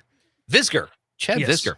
He's like a pastry chef extraordinaire, and I can't wait to talk to him because pastries are my weakness more than meat or pasta or fish or anything. I'm very excited to talk to Chad, and he is in this competition show. There's only 3 episodes, and it's all month, so we'll be rooting for Chad, and we'll meet him at 6:35. But we've got also we are giving tickets away for the Godfather of Green Bay screening, which is tomorrow night at the Atwood Music Hall, a film I made 20 years ago. This is our 20th anniversary screening. It stars Tony Goldwyn, Lauren Holly, Tom Lennon, Lance Barber, and me, because I couldn't afford a big name. But it turned out well. It was a lot of fun to do. Music is by the Bodines, and we're screening it tomorrow night at the Atwood Music Hall. And $1 of every tickets are only $10, by the way, goes to the Humane Society of Dane County. So it's for a good cause. Come on out. Laugh with us and say hello if you do come out. But we are giving away 3 sets of tickets, and we are going to do that right now. All you have to do, please make sure you can go. That's all we ask. The tickets are free. They're in sets of 2. And the keyword, you just text in a lot of keywords tonight, Conrad. Yeah. I hope people can keep them straight. But there's no text to win this hour. So this is all about ticket giveaways. Yes. The keyword is, Conrad, I'm going to let you do this. I rarely let you give the keyword. Well, thank you. I appreciate it. Yeah. No the keyword is green. Green. No. Wait, Green. That's why you don't let me do it. No, wait, that's a. Just green, Whoopsies. folks. The basic Yes. green. Green. Green. Text that in right now, and Conrad will get your information, and we will get you set up with tickets for the screening tomorrow night of The Godfather of Green Bay. It should be a lot of fun and some big laughs. Perfect way to kick off the holiday season, and I look forward to seeing all of you that show up and want to say hello. Okay, so we did that, and we've got all right, I think we're going to go. Speaking of comedy, this is exciting. I love this. There's a show in Waterloo happening, and we are going to talk to the founder of the Bad Moms comedy group. She joins us now from Chicago, but they're performing in Wisconsin. It's a road trip, and you should road trip to see them because this is going to be a really fun show. She joins me now over the stream, Orly KG. Hi, Orly. Do we have Orly? Hello, can you hear us? Oh, no. I see her mouth move. She's trying to say something. We've got to get through to Orly sometime. We'll figure this out. But in the meantime, I will read a text if Con wants to try to get Orly through here. Sometimes we have issues with the stream. Brian from the 608 says, I want a hippopotamus for Christmas. He says, never needs to be played again. I agree, Brian. That's like one of those novelty songs. They're not supposed to be for the ages. It was like a goofy idea some guy recorded in his basement or something. Tyler from the 608 says, was Lauren Holly on the series China Beach? I don't think so, Tyler. She was in Picket Fences and NCIS, and now she's in a show called Family Law. I don't think she was on China Beach, though. Tom from Hartford says, movie equals Christmas in Connecticut. Well done, Tom. Thank you, sir. Tom says, Holiday Inn, Bing Crosby, another great movie. I think that's the song, too. I'm not sure. How we doing, Con? Do we have Orly? I'm talking to her in the chat right now. Okay, perfect. Let me know. Mark from Prairie du Sac in the 608 says, till I was about 14, I shared a bedroom with my 3 younger brothers, and my mother read to us every night. At Christmas time, she would read A Christmas Carol. I still read it and appreciate the messages it gives. Mark, that is awesome. And, you know, my kids I don't have teenagers anymore. My youngest is 20. And I still love to read those books at Christmas time. It just never gets old, and that's a beautiful text. Thank you. Tyler from Wisconsin Rapids says, I will hate them all in about 2 weeks, except for Santa Baby. Now, that's interesting because Santa Baby shows up kind of on the I don't need to hear again list either. But Tyler likes it, so we like it too because we like Tyler. Tom from Hartford says, anything Jackson 5. That's the one. I think the Jackson 5 sings Mommy Kissing Santa Claus. That gets pretty old. I don't disagree with you, Tom. Rosemary from the 715. Oh, I already read that one. And Monica from Mount Horeb says, we already read that one too. Oh, well, look at me getting through these texts. Mark from, here we go. Mark from Prairie du Sac in the 608 says, I don't really hate any of the Christmas songs. One that amuses the adolescent boy in me, though, is chipmunks roasting over an open fire. Very morbid, Mark. Thank you for the text. John in Madison says, for Pete Schwaba's show, Paul McCartney's Simply Having a Wonderful Christmas Time. I like a lot of Paul's stuff, but that just is discordant as heck. I agree with you, John. It just seems kind of thrown together. I don't get it. So I'm with you. Anna from Madison says, hi, Pete and Conrad. The Christmas song I don't want to hear is Wonderful Christmas Time by Paul McCartney. Look at that. I like Paul, but this song sucks. Thank you, Anna. You and John are in cahoots. How we doing, Con? Don't bother me. I'm working. All right, you keep going. I'm going to read some stream texts. At least I'm getting caught up on texts. Steve from Florida, that's Conrad's dad, says, I got to say the Christmas song I don't like is Grandma Got Run Over by a Reindeer. Yeah, that's another one. I'm just like, you hear it once. It's like, oh my gosh, I can't believe they said that. But it just, now you hear it. And it's like, you don't ever need to hear that again. It's not sweet. It's not good. All right. Keep those texts coming, folks. And we will read them on the radio. Always more fun when you guys participate, I think. How we doing, Con? Do we have our friend Orly? Hi. Orly, it is great to meet you. I'm glad we finally have I got to How tell are you, me and technology don't always get along. I really apologize about that. So, well, I'm in radio and I'm not much better. So no harm, no foul. I'm glad we figured it out, and I'm glad you're here. Do you have a favorite Christmas carol or a least favorite Christmas carol? I should say. Well, I'm Jewish, so I got to say the Adam Sandler Hanukkah song is clearly my favorite. So yeah, no, we're over here like sad and with lighting our candles, with looking at your beautiful Christmas lights. So that's our deal. Wow. Okay. All right. Well, that's either way. That being said, I'm glad that's the first Hanukkah song we've heard tonight. So I'm glad to hear that from you. Good. Fantastic. And if my computer was working, I would have heard it too. So, we will send you a link to the podcast after we post it. And you'll be able to hear all of this. So, all right. So tell us about the Bad Moms of Comedy. How did this group get started? Because I'm a crazy person. That's how it got started. So yeah, I started doing comedy 4 years ago. I mean, trust me, I've been a jokester my entire life. I finally started putting it in real time. And I noticed when I was at all of these mics in Chicago that there weren't a lot of moms in the audience. And I thought to myself, oh, these women need a night out. So I started gathering all these mom comics, and we started booking rooms. And next thing you know, we're on the Kelly Clarkson show, and we've been at City Wineries in Nashville and St. Louis and Chicago. So we're having a really good time, having a lot of fun. And we're not mean moms. We're just bad moms, which is really like a play on words, because we're all good moms, but sometimes it's just really hard to be the best mom all the time. But are you worried people are going to show up and chastise you for being bad mothers? I mean, that name. Go for it. We are ready. Oh, trust me. I have hecklers at home. They're called teenagers. So this, with Conrad with his peace fingers, I'm like, yeah, come on, try it. Yeah, hold my colostomy bag. I will hurt you. Don't even think about it. You have a tough crowd in the living room. What audiences can't throw anything at you? Exactly. That's fantastic. So what can we expect if people go out to Waterloo to see the show? Mm-hmm. Tell us a little bit about what that night will be like for people. Oh, it's going to be fabulous. So we are going to swear, just so you know. It is worth putting a bra on for. And gents, I promise you, if you come to the show, you will not grow ovaries. You will have a good time listening to women and female comics. We're actually going to be in Waterloo on Friday, which we're very excited about. And we're going to be at the Comedy Cabin in Janesville on Thursday. So nice. Yeah, because, Wisconsin in December, we're like, yeah, that's like Florida. Let's do it.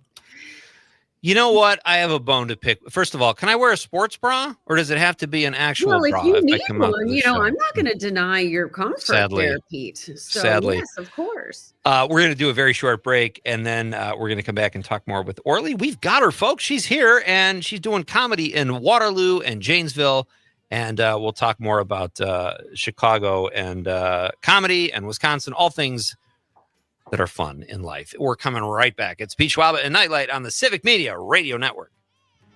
Photography and the food and drinks are free in the base. Girl child, you know it. Yeah. In the basement.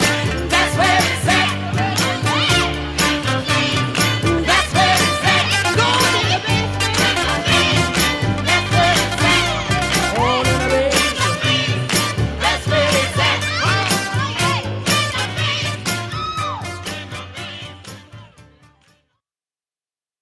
From Ashwaubenon to Alloway, this is 97.9 WGBW. The holidays are here, and it's time to pick a present from Civic Media's grown-up gift list with this local station. Listen while you work for the keywords to text for your chance to win $200 cash and be entered to win one of our grand prizes, a snowblower, stainless steel cookware set, or a portable air conditioner.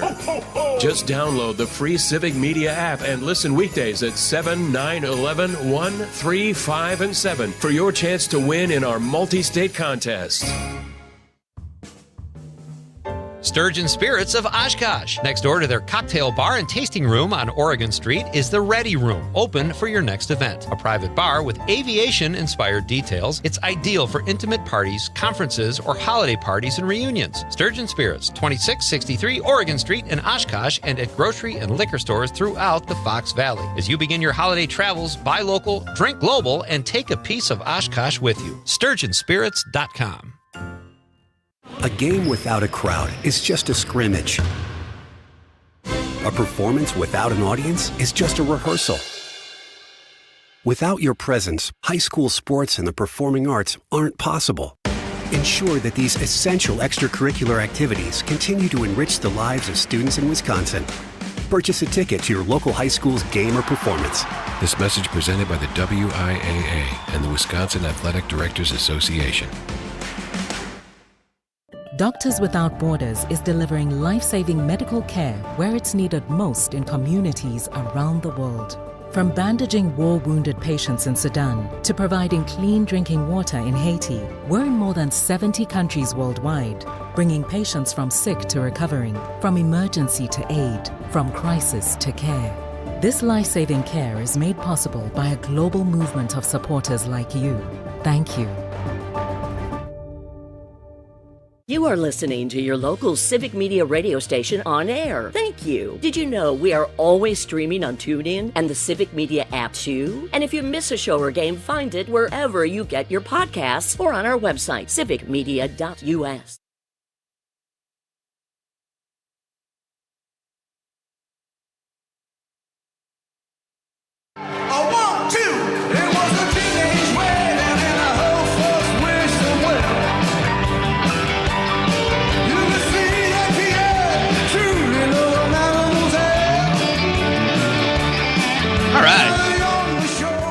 Welcome back, folks. It is a Wednesday night edition of Nite Lite with Pete Schwaba, coming to you live from downtown, beautiful downtown Madison, just over State Street. I have to give a quick shout out. Con, can you see the balloons? I can. Yeah, there's a 2 there because it's our 2-year anniversary. And Megan Semp, a shout out to Megan for putting that together. This is very nice. We talked about it a little bit yesterday with Bill Leff, who was our first guest, and he was on last night. So it's our 2nd-year anniversary. Thank you, Megan, for thinking of us, and thank you all for listening for 2 years now. So, all right, we've got celebrity chef Chad Visker coming up at 6:35. But right now, we have a few more minutes with our current guest, and we need to give her the proper attention and time because we overcame technical difficulties, and she is here with us now, and she's a heck of a dancer, Orly. Well done. I know, very nice move. Right? If you're watching on the stream, you saw it. Yeah. All right. So tell us, you got Waterloo tomorrow night, and then Janesville on Friday. Okay. Yes. And then Janesville on Thursday. I'm bringing a whole bunch of amazing funny mamas from all over the Midwest because those are the only ones I could get here in December. All the ones from Florida and North Carolina are like, yeah, can you bring us in June? Yeah, smart choice. Yes. So yeah, we're going to have a lot of fun. And I love the show. I love surprising men who come to the show because they're like, that was really funny. I'm like, yeah, just because we're moms doesn't make us unfunny. So it's good. If anything, like it seems like being a mom and all the stuff as parents that we go through, it gives you more of a canvas, so to speak, for material with your kids, with your husbands, because, you know, we can be kind of dopey sometimes. Yeah. But like, how did you start this and how many moms are there in this group? So I started with 4 moms. I am up to 100 moms from across the country that we pick and choose for every show.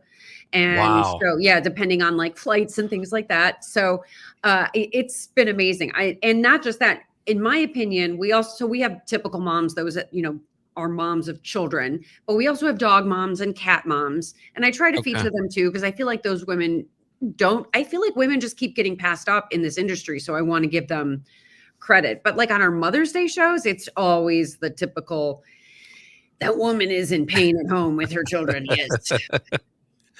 It's funny you say that. That's interesting because when I did stand up in the 90s, and I think I started at Zany's. So I think we started at the same club, if your bio is correct. But, you know, there was a lot fewer female comedians then. And it seems like now when my reels pop up, there's tons of female comics and they're hilarious. Like, when did this happen? When did that turn happen where all of a sudden there were a lot more women on the scene?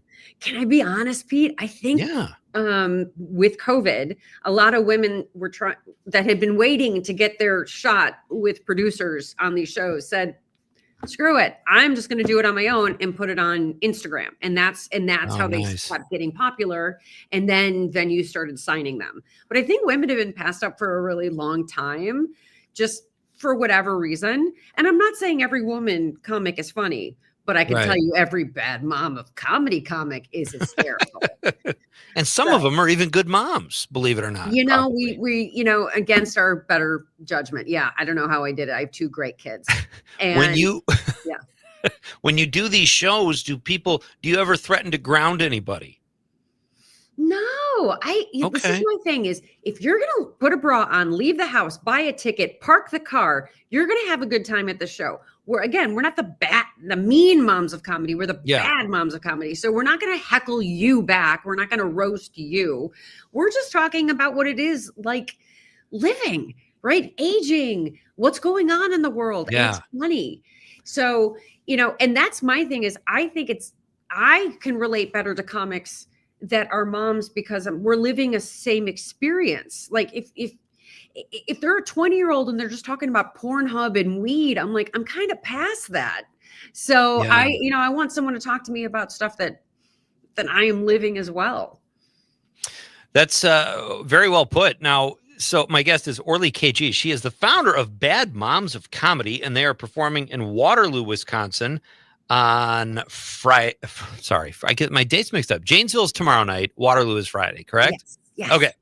So check them out. But so you guys have been on big TV shows too. I saw a clip where you were doing comedy in front of Jay Leno. Yeah, and the Kelly Clarkson show. Intimidating at all?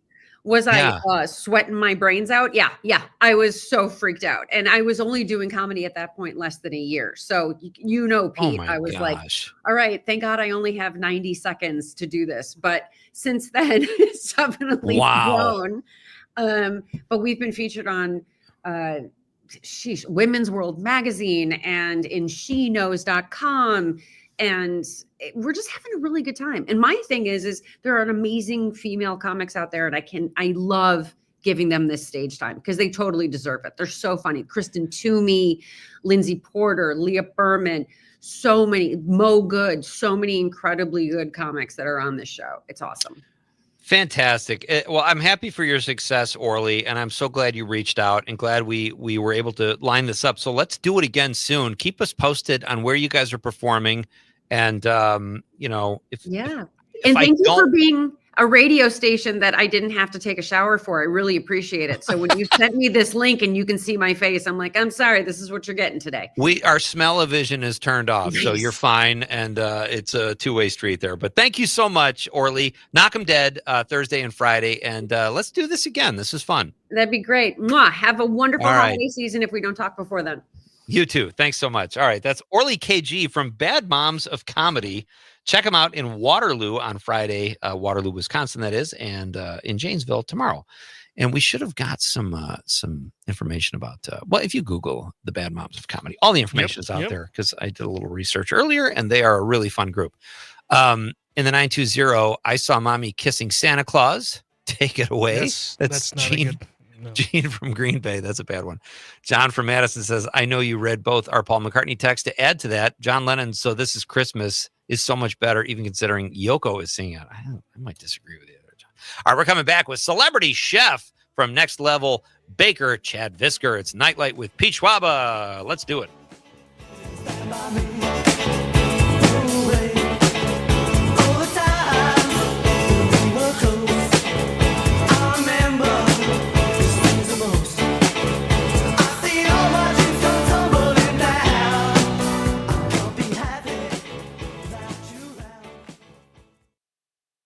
From Hobart to Bay Settlement, 97.9 WGBW.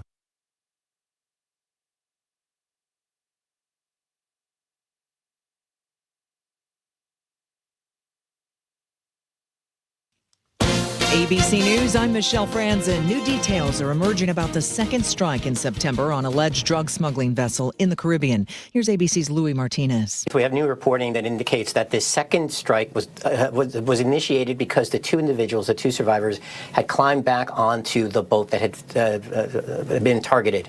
At that point, they were believed to be in communications with somebody else. There were other vessels in the area. They were also seen picking up some of the cargo, some of the drugs that were aboard that boat. At that point, they were deemed to be in the fight.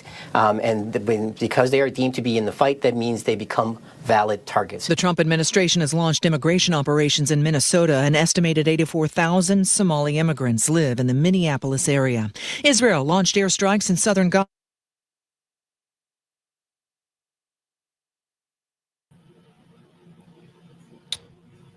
Hey, Chad, can you hear me? I can. How's it going? It's going great. How about yourself? Good, thank you. Yeah, so the audio sounds good to me. So yeah, we'll be back in about like 3 minutes. And, Awesome. Yeah. All right. Thanks. Cool. See you soon.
I'm meteorologist Brandon Bormans. A January-like forecast through tomorrow. For tonight, frigid, mostly clear skies with lows near 2 below, wind chills between 5 below and 15 below. Increasing clouds on Thursday with highs near 11, wind chills below 0, especially in the morning. Currently, it's 21 degrees.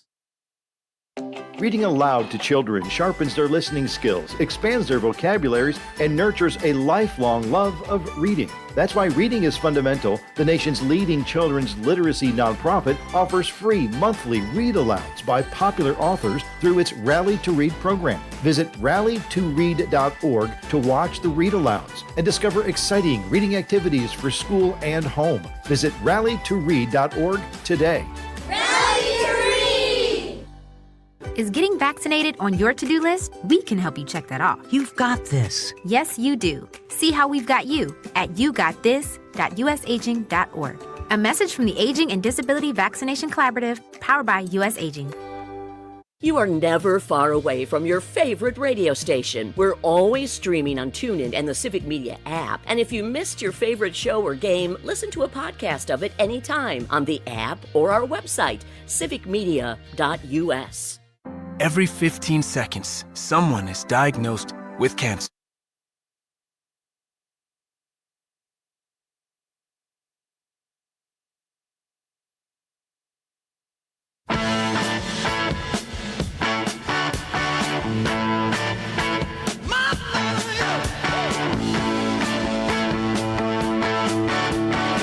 Welcome back. I'm Pete Schwaba. This is Nite Lite. We are coming to you live from Madison tonight. It is great to be here overlooking State Street. Just a reminder, we are giving away sets of tickets for The Godfather of Green Bay screening tomorrow night in the Atwood neighborhood at the Atwood Music Hall. It's the 20th anniversary of this film I made years and years ago, 20 to be exact, or thereabout. Tony Goldwyn, Lauren Holly, Thomas Lennon, Lance Barber, me, and a host of great Wisconsin and Midwest actors and music by the Bodines. It's tomorrow night, a fun movie to watch with an audience. We are giving tickets away. Hope to see you out there, folks. $1 of every ticket goes to the Dane County Humane Society, but if you win 2 tickets tonight, you can donate whatever you want. So all you have to do, you don't even have to win them. You just text in the keyword for free tickets to tomorrow night's screening is green. If you text in that word right now, you could win 2 free tickets to the Godfather of Green Bay screening tomorrow night at the Atwood Music Hall here in Madison. Green, Green, Conrad, do you take Green. note of how to spell green? Okay. I think I got Green. Text that in now. And if you can make it tomorrow night, we'll have tickets for you for The Godfather of Green Bay. Okay. Our question of the night is, what is a Christmas carol or song you never need to hear again? We've had quite an assortment, and we will read your text in a little bit.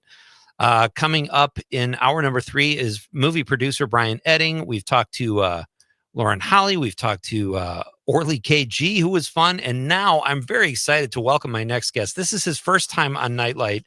He's a celebrity chef. He kind of was already, but now he's on this great show called Next Level Baker, a spinoff of Next Level Chef, one of Gordon Ramsay's babies. And he is a very talented guy, and I'm thrilled to have him on the show, Mr. Chad Visker. Hey, buddy, how are you? Hey, Pete. Hey, guys. Thanks for having me. This is so much fun. I mean, what a thrill for you. I mean, you've already perfected the art of the pastry, and you were a chef. I assume you can make anything great. What is Next Level Baker been like for you? How did they find you, Chad? Yeah, so kind of cool, Pete. I have a couple different theories to how they found me. I think the official reason is my wife is very good at marketing, so she was able. Nice. I'm terrible on computers, terrible at marketing. Luckily, my wife is really good at that stuff. So, I just make all the good stuff. And luckily, she was, tagging my stuff, doing all of the hashtags that were kind of in with the yeah. So good team. Yeah, some producers, stumbled across it, and so we kind of did it backwards, where hundreds of thousands of people applied, where they found me. And then I kind of went through the whole process after that. So. Wow, that's pretty cool. I thought you were going to say somebody took a bite of one of your pastries and said, "Who made this? Get him on the show." So that's exciting. Well, all right. So what can you tell us so far about your experience? I'm sure it's 3 rounds, right? Yeah. The first round or first show, it's 3 episodes. It's like a mini series. So is nostalgic chocolate treats. Yeah. So you have to make them, and it's 3 celebrity judges. It's Gordon Ramsay, Carla Hall, and Candace Nelson. How was that? How was round 1? Oh man, Pete. So round 1 was probably, so I have nothing to compare it to, okay? Because I've never experienced anything like this in my life. But to kind of put it in perspective, so it was filmed in Ireland. So I had 18 hours to think about what the heck I'm getting myself into, right? All the way from, Milwaukee to Ireland. And honestly, I kind of had like all the emotions leading up to it, leading up to episode. I was scared. Yeah, I'd been on TV, not at, this magnitude. Right. Whether I was cooking or not, I was very nervous for it. And then, throwing Gordon Ramsay, throwing Carla Hall, throwing Candace Nelson, I'm flying out. Yeah. Like, gosh, can I turn around? Like, I don't even know if I'm qualified to do this. So, but yeah, honestly, it's one of those things that, when they first reached out to me, I thought it was a scam. And then the whole process is so long and elongated. And, you go through all these different phases before you actually find out if you're on the show. And honestly, when I was flying out to Ireland, I still wasn't guaranteed to be on the show. So, wow. Yeah, so they flew 14 contestants out and only 12 actually made it on the show. So, 2 alternate. But yeah, so I really had all the emotions. More than anything, I would like to say I wasn't nervous, but come on now. I was very scared. But very grateful, very grateful, Pete. Yeah. In the same breath, I had a lot of time to kind of reflect on how grateful I was for my journey. So, yeah, I would imagine just being, first of all, you're successful already. It sounds like you have a shop in Elkhorn, right? Yep. Okay. Con, did we lose Chad? Yeah, I believe so. You did this, didn't you? Sorry. Let's see if we can get celebrity chef Chad Visker back. What a cool guy. I love this. And I have some great questions for him. So we'll get him back. We'll get Chad back.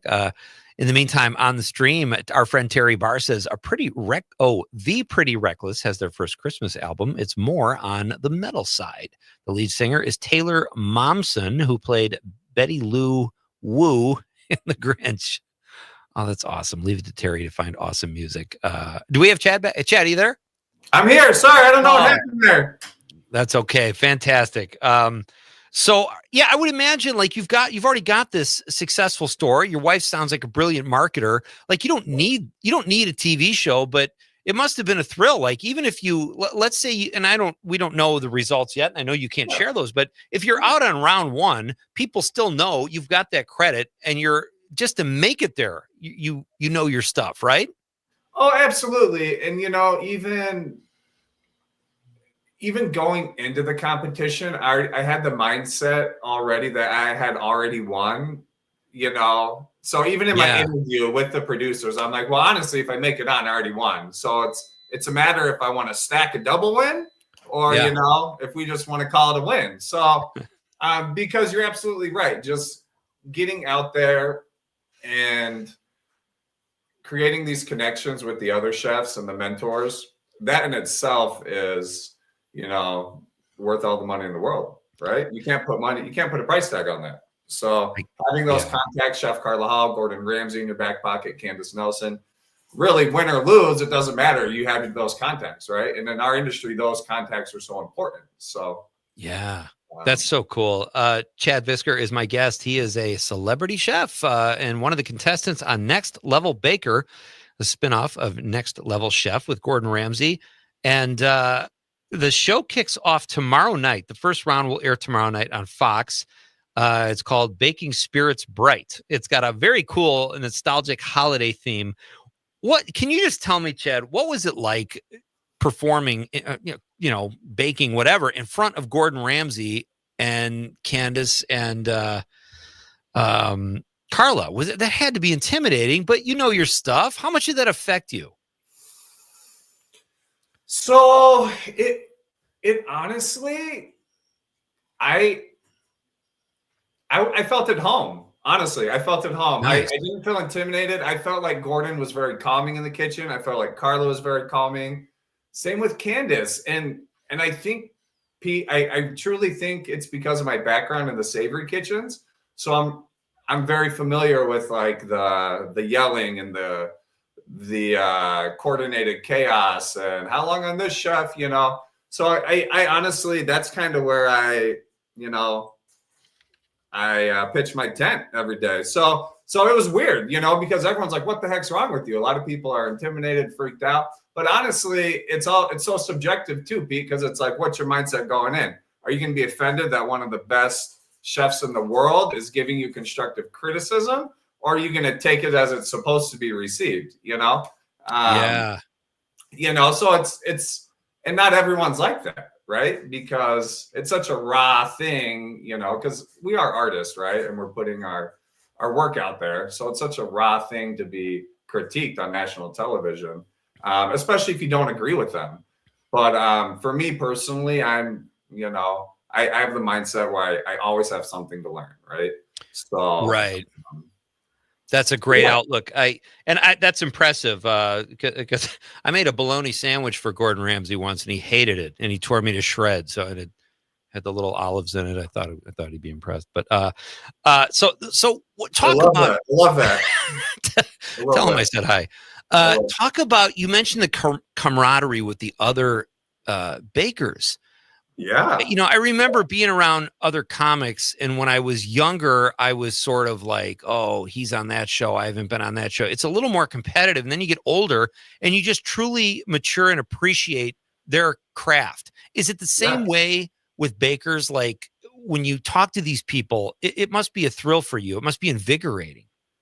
Yeah, it's honestly, I was thinking to myself when I was out there, like, how, aside from culinary school, you kind of see this dense population of, food and baking enthusiasts. But aside from that, like, I haven't really been in a room with that level of professionals. really ever in my career. And just to be around them and, kind of geek out with them was phenomenal. Because they're just as nerdy as I am, and they love it just as much as I do. Like, we still have a group chat that goes off nonstop. Oh, nice.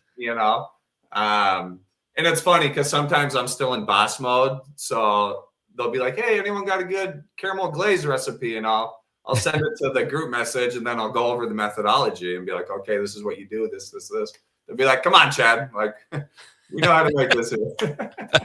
That's great. I noticed some of your representatives sent some clips out of the show. You are the tallest chef by far. Like, you tower over the other contestants. Is it harder to cook or bake when the food is that much farther away from you, Chad? I think I'm used to it. So there's been so my bakery, I intentionally have the tables a little higher. Right. It was such a whirlwind being out there. I don't even know if I could think, because you get out to Ireland and you have jet lag, right? So I wasn't sleeping good. Their food is so much more fresh than the food we have in America. So it's not a good situation there, So I'm not sleeping. The food's running through me. So like, my back was hurting, but I was dialed in, right? So it's incredible what your body are going on. 2 hours of sleep, 3 hours of sleep when you really want something. So right. Oh, that's great. All right. My guest is Chad Visker. He is if he wasn't a celebrity before, he certainly is now. He is from Next Level Baker, one of the contestants. It airs tomorrow night on Fox. We'll have a couple more minutes with Chad after this very short break. It's Pete Schwaba and Nite Lite on the Civic Media Radio Network. Be with you. I really want to see you, Lord, but it takes so long, my Lord, my sweet Lord, my Lord, oh, my Lord, I really want to know you,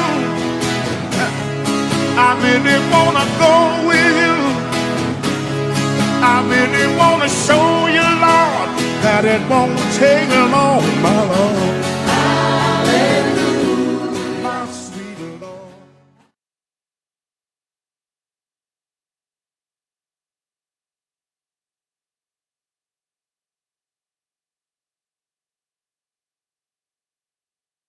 Santa brings toys to all the boys and girls and their furry friends too. With grooming services and a new expanded dog wash, Pet Supplies Plus in Swamco's Urban Edge Town Center has stocking stuffers and gift cards to bring holiday cheer to every member of the family. With locations in Appleton and Oshkosh, Insight Eye Care has been serving the Fox Valley since 1972, offering comprehensive eye care services. Their doctors also share a special interest in treating chronic dry eye disease, providing specialty contact lenses, and expert pediatric eye care. Find Insight Eye Care on North Sawyer Street in Oshkosh and Chain Drive in Appleton. Improving lives by improving sight with quality eye care for everyone in your family. Insight Eye Care. Visit WIinsight.com to schedule your eye exam today. The Relish Tray Salad Bar. There's nothing quite like the tradition of a Wisconsin supper club, and a few are 150 years old. Now, a new culinary journey celebrates the culture, and one supper club at a time, you can experience the Prime Rib Trail. Here's Caitlin Kessler with the Wisconsin Beef Council. We have a lot to brag about when it comes to our prime rib and our supper club tradition here, and we just saw nominations from our folks who love supper club, love enjoying that tradition with their families. 16 are on the list, from the loading zone in Wausau to Soma Lake Resort in Tomahawk. It's the culture. It's when you walk in and they greet you with a friendly smile, you grab that old fashioned at the bar and come together over great food and camaraderie. Find your favorite or nominate one for next year at beeftips.com. The Prime Rib Trail, a tasty new slice of Wisconsin. I'm Terry Barr for the Civic Media Radio Network. When a warrior faces adversity, he fights through it. He finds a way. Freedom isn't free. Rolling strong. Belief Believe you can, and you will. Wheelchairs for Warriors provides mobility solutions to veterans and first responders injured in the line of duty. Join the mission and visit wheelchairsforwarriors.org. The Elder Care Locator is here to help you live your best life as you age at home. Our call center advisors are ready to connect you with trustworthy local experts. Help is just a phone call away at 1-800-677-1116. You are listening to your local Civic Media radio station on air. Thank you. Did you know we are always streaming on TuneIn and the Civic Media app too? And if you miss a show or game, find it wherever you get your podcasts or on our website, civicmedia.us. Being blind doesn't look how others may think. Retinitis pigmentosa aimed to overwhelm my family. It tried to cut me down. I know where to find support. Learn more at fightingblindness.org, a public service message from the Foundation Fighting Blindness.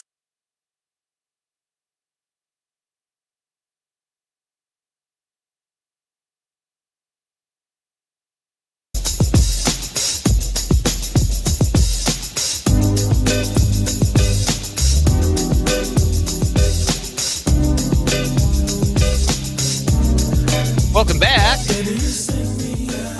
We're in the final few minutes here of Act 2 tonight on Nite Lite. So great to have you with me, folks. Hope you're having a wonderful evening. And as we talk about Christmas songs and movies and pastries, my current guest is Chad Visker. You can see him tomorrow night on Next Level Baker on Fox. It's a 3-part miniseries and a spinoff of Next Level Chef with Gordon Ramsay. Chad and I have been talking about the show. Chad, tell us about your pastry shop. Where can people go to experience Flavor Country? Yes. So we are in downtown Elkhorn, right between like Whitewater and Lake Geneva. Nice. Okay. Yep. 29 North Wisconsin Street, just right downtown. Really can't miss us. So love it. Pastries are my weakness. Like I like more so than I said this before, meat, pasta, fish, whatever, all the stuff I like to binge eat. I could give those up before I could give up a great pastry on the weekend with my coffee. Are they your favorite things to make, or do you just do it really good and so you have to do it? Oh, wow. I would say a little bit of both. Okay.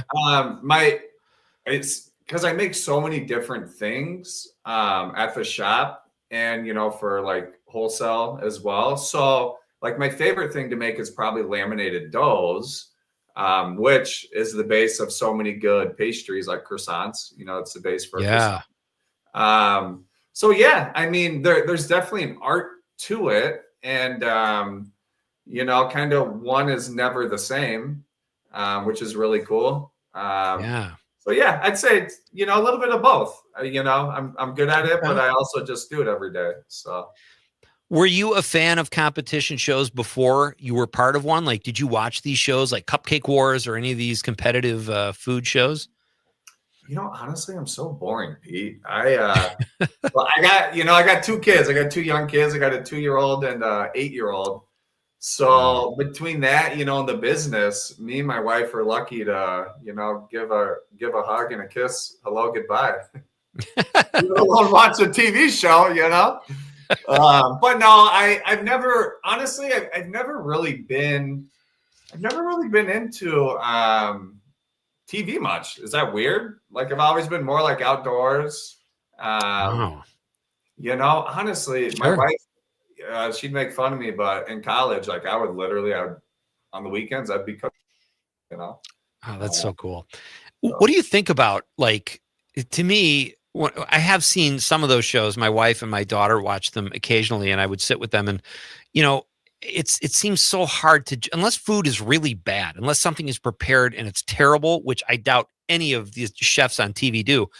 How do you judge it? Like I equate it to kind of like movies. Like when I watch the Oscars, I'm like, how do you pick the best movie? It's all subjective. Is it the same way with food? It's so hard. Yeah. So I've actually been a judge in competitions, and the same thoughts go through my head. 'Cause it's like, you're here judging, 6 incredible. So this is when I was judging a competition, tasting 6 incredible dishes. And it's like evils, right? They're all amazing.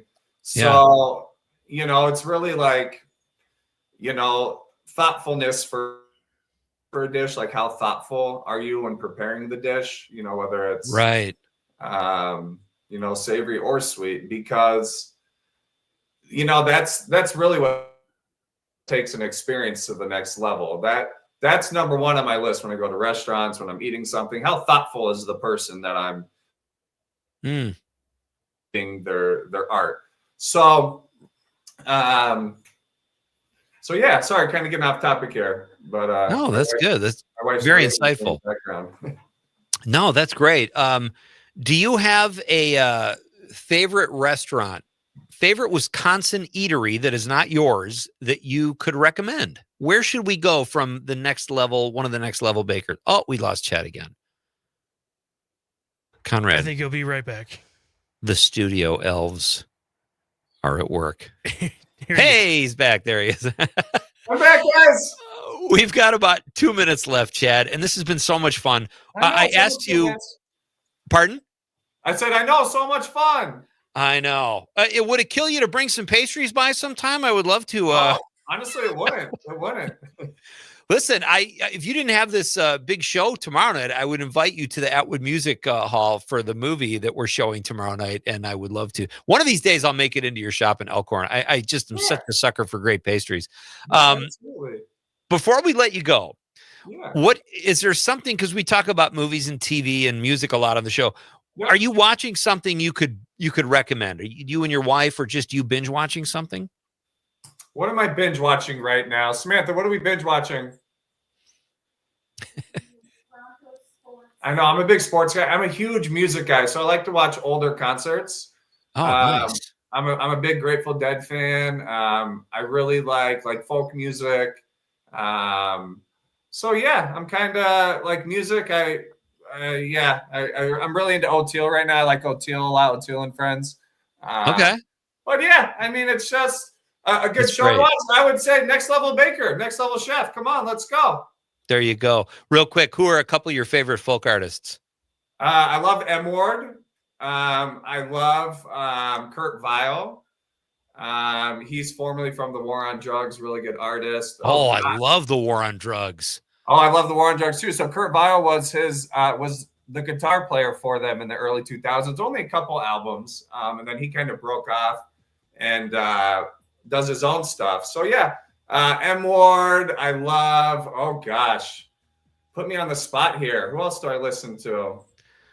Listen, let's pick up. I want you to come back soon. So let's continue that part of the conversation next time. Yes. Good luck. We'll be watching, Chad. It's great to meet you, and break a leg over the next few weeks on Next Level Baker. Will do, guys. All right. Thanks. Again. You got it. That's Chad Visker. Check him out on Next Level Baker. It premieres on Fox tomorrow night. DVR it. Come to the screening at the Atwood Music Hall, then go home and watch Chad. That was fun. All right, we're coming back for Act 3. Brian Enning will be with us, and we are going to do more Text to Win stuff. It's coming up on Nite Lite with Pete Schwaba on the Civic Media Radio Network.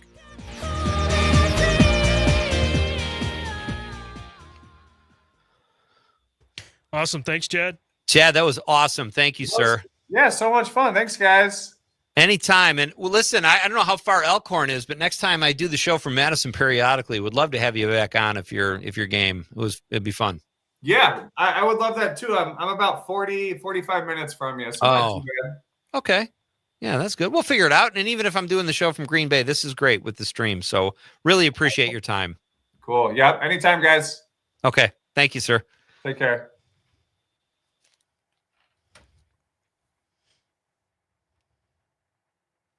Minneapolis at this hour. Earlier, Mayor Jacob Fry signing an order blocking ICE from using city-owned spaces to conduct operations. CARE Minnesota Executive Director Jaylani Hussein. Part of me says that we are under assault because we exemplify what it is to be an immigrant in this country. The pilot ejecting safely before an F-16 crashed today during a Thunderbirds training mission over California. A doctor who pleaded guilty to selling ketamine to Matthew Perry in the weeks before the Friend star's overdose death sentenced to 2.5 years in prison today. This is ABC News. The Los Angeles County Board of Supervisors has advanced an ordinance that will prohibit law enforcement, including ICE, from wearing face masks while conducting operations. Supervisor Janice Hahn proposed the rule. This is how authoritarian secret police behaves, not legitimate law enforcement in our democracy. ICE has defended the use of masks, saying there has been an increase in assaults on agents. Police in League City, Texas, investigating a series of hoax bomb threats called into several businesses. League City Police say these calls came in over a 48-hour or so time period. They say those hoaxes were made to a Walmart supercenter, a neighborhood Walmart, a Kroger store, Elite Care, which is an ER hospital, and the VCA Animal Hospital. The department says officers responded to each location, and again, all threats were determined to be hoaxes. No explosive devices were found. ABC's Brandon Hamilton. Macy's posted a surprise third quarter profit, strongest comparable sales in more than 3 years. Dave Packer, ABC News. The possibility of lung cancer can be pretty scary, especially if you're one of approximately 8 million current or former smokers at high risk. That's why SaveByTheScan.org wants you to know that now there's a breakthrough low-dose CT scan that can detect lung cancer early, and it only takes 60 seconds. You stop smoking, now start screening. For an easy quiz to see if you're eligible, visit SaveByTheScan.org. It could save your life. SaveByTheScan.org is brought to you by the American Lung Association's Lung Force Initiative and the Ad Council. You are never far away from your favorite radio station. We're always streaming on TuneIn and the Civic Media app. And if you missed your favorite show or game, listen to a podcast of it anytime on the app or our website, civicmedia.us. I was stuck in a state of panic and endless rituals. So I made the call. Mental health care works when you make the call. Visit mentalhealthcareworks.org. A message from the American Psychiatric Association Foundation.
I'm meteorologist Brandon Bormans. A January-like forecast through tomorrow. For tonight, frigid, mostly clear skies with lows near 2 below, wind chills between 5 below and 15 below. Increasing clouds on Thursday with highs near 11, wind chills below 0, especially in the morning. Currently, it's 17 degrees.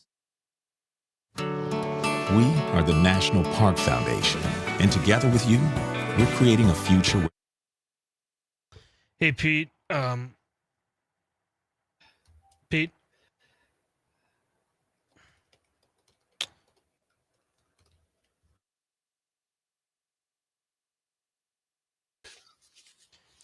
Hey, Pete, I need, I sent you the cuts I need for the beats. All right. Where is that? In the chat? Yeah, in the chat. 6 seconds for the first beat, and then 5 seconds in the third beat. 6 and 5? Okay. Second beat is good.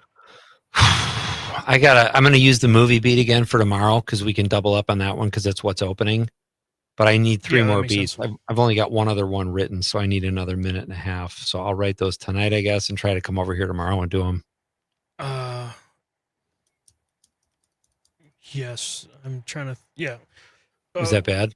No, I'm just trying to think. Maybe I can help you with that. But all right, we got 10 seconds. Okay.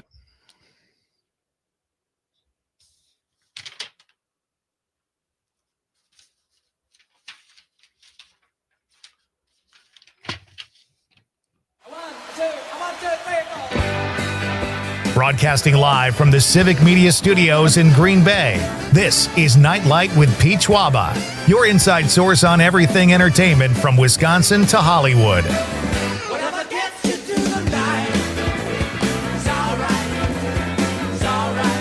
And now, a guy who writes checks his mouth can't cash, Pete Schwaba.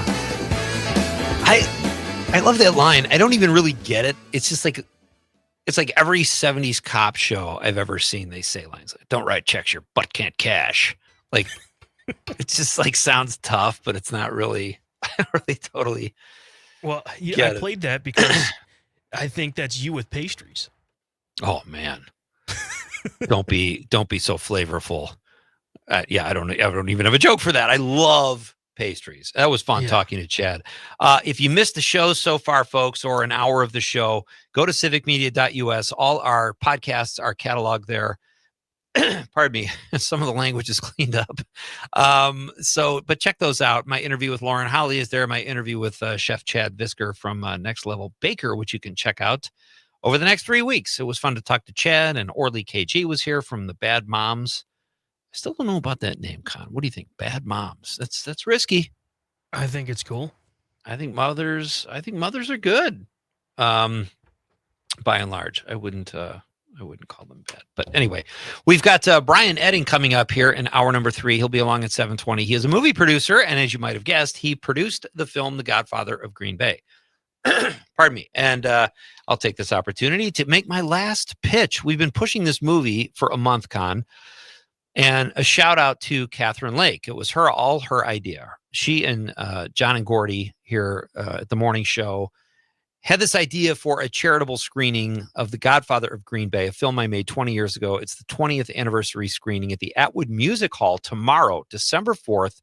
Doors open at 6. The show starts at 7. John and Gordy will introduce the movie and then host a Q&A with me.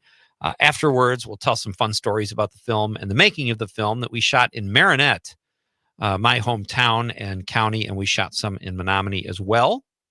The event tomorrow night is sponsored by Downrins Distilling, and $1 from each ticket sold will go to the Dane County Humane Society. It's for a very good cause. And there will be some laughs. It's basically the story of a comedian who goes from California to rural Wisconsin, a roadside bar, to audition for The Tonight Show. And Tom Lennon, who was on the show last week, is so funny in the movie. He plays the local MC who's kind of a hack. And when he finds out my character is from Chicago, even though I don't really care about football, he throws me under the bus and tells a room full of small town Packer fans where I'm from. And the talent booker of The Tonight Show is there. And it's he goes back every year to deer hunt in this bar that's owned by his friend. It's a lot of fun. And Tony Goldwyn is in it, Lauren Holly, Tom Lennon, Lance Barber, Mark Borchardt from Milwaukee, Rob Martin, Eric Price, some great Chicago actors too, Jeffrey Hogue, Steve Seagren, Mike Siegel, Mike Toomey, Jimmy Pardo. I'm probably forgetting something. We had a phenomenal cast. Tracy Thorpe is hilarious in it too. So that's tomorrow night at the Atwood Music Hall. Hope you can make it out. We just gave some tickets away, but tickets are only $10, and you can go to the Atwood Music Hall website or just pay at the door. I think there's some tickets left. So join us, please, if you can, and if you do, come on out and say hello. So we will. Brian is also at 7:20. He is the guy that rode along with me for this adventure because I had no idea how to make a movie, but I did surround myself with very good people, and he is a dear friend and like a brother and helped me through the process. So Brian will be here at 7:20. Also, ladies and gentlemen, this is exciting too. I think if you've been listening to the show, you already know this, but I'm going to tell you anyway. It's Civic Media's grown-up gift list multi-state text to win contest happening now through December 12th. It's we got great prizes. All you have to do is text in the keyword that I'm going to give you in just a few minutes on the app. You have to have the Civic Media app to play. Text in the keyword, and you are eligible for a daily cash prize of 200 big ones. $200, I should say, not like 200K. Do you think there's anybody listening, Con, that's like, oh my God, $2 million? No, it's $200. It's 20 sawbucks. But we're giving that away. All you have to do is text in the keyword, and you are also automatically enrolled for our grand prize giveaway. There are 3 great adult grand prizes. 1 is a brand new snowblower. 2 is a stainless steel cookware set. and 3 is a portable air conditioner. So I will give you the keyword in just a few minutes here and hope you win. It would be fun. Have you ever won anything, Conrad? Like, have you ever entered something and won, like even a raffle or bingo? So when I was in high school, my coach, my basketball coach, he has season tickets for the Bucks because he sponsors them or something like that. Nice. I forget what it was, but I didn't win, but my dad, I believe, I can't remember if it was my dad or my mom. They entered into the raffle and won courtside seats. Nice. So I got to go to a game with my dad courtside at the Pfizer Forum. That's pretty cool. How old were you? I think I was probably around 16 or 17. Okay. But other than that, I can't remember anything. I've tried entering for tickets or something, but I've never won. I don't know. I'm not that lucky. Yeah, I don't really. I mean, I play stuff like that, but typically when I do like a 50-50 raffle, like at a high school event or something, I don't even they'll announce it. I don't even have my ticket. Like I just expect not to win, so I'm not really following it. It's funny you say that. When I was a kid too, I was probably around that age, maybe 15 or so. My Uncle Joe got us tickets to a Bulls game. It was pre-Jordan. They were playing at the old Chicago Stadium. So they just put like a mat on the ice, and then they put the floorboards or whatever for the basketball game. Our seats were so good, we were sitting on the ice, and there was like a mat. It was like a green, turf mat or something.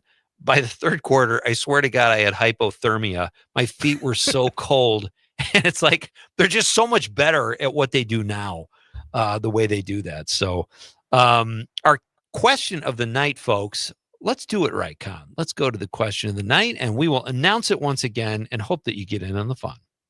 Let's talk about the question. Okay, question. Question. Question. Pregunta. Question. Question. Okay, I have a question. Questions? This question. Domanda. Question. Question. Questions. All right. What is a Christmas carol or song you never need to hear again? That's tonight's question. And we've got a lot of text activity on this. Between this and the keyword, we might be out of bandwidth, Conrad. Civic Media might be full.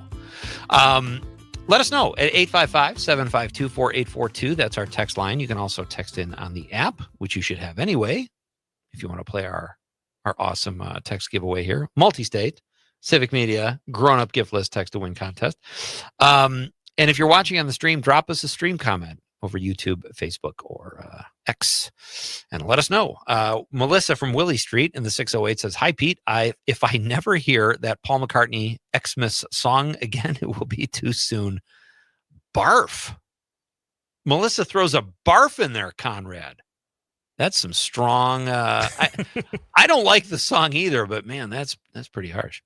Tom from Hartford in the 262 said, "Was anyone in his family involved in teaching him at a young age to bake?" I wish I would have seen this, Tom. That's a great question. He did start very early. I know that. He did share that. John from Oshkosh in the 920 says, "All of them." Bah humbug. It's okay, John. Thanks for playing. John in Madison says, "I know you read both our Paul McCartney text. Add that." Oh, I already read that one. Okay. Nick from Marshall says, "Grandma got run over." Another one for Grandma got run over by a reindeer. He says, "Worst Christmas song I can think of, but I'm sure there are worse ones out there." I don't know. Yeah, why does Grandma need to get ran over? It's terrible. Yeah. Like you think of Christmas, you think of Grandma. Like, you want to kill her? Someone, whoever wrote that song did not like their grandma. Yeah, or just lacked taste on every level. I mean, maybe Grandma was okay.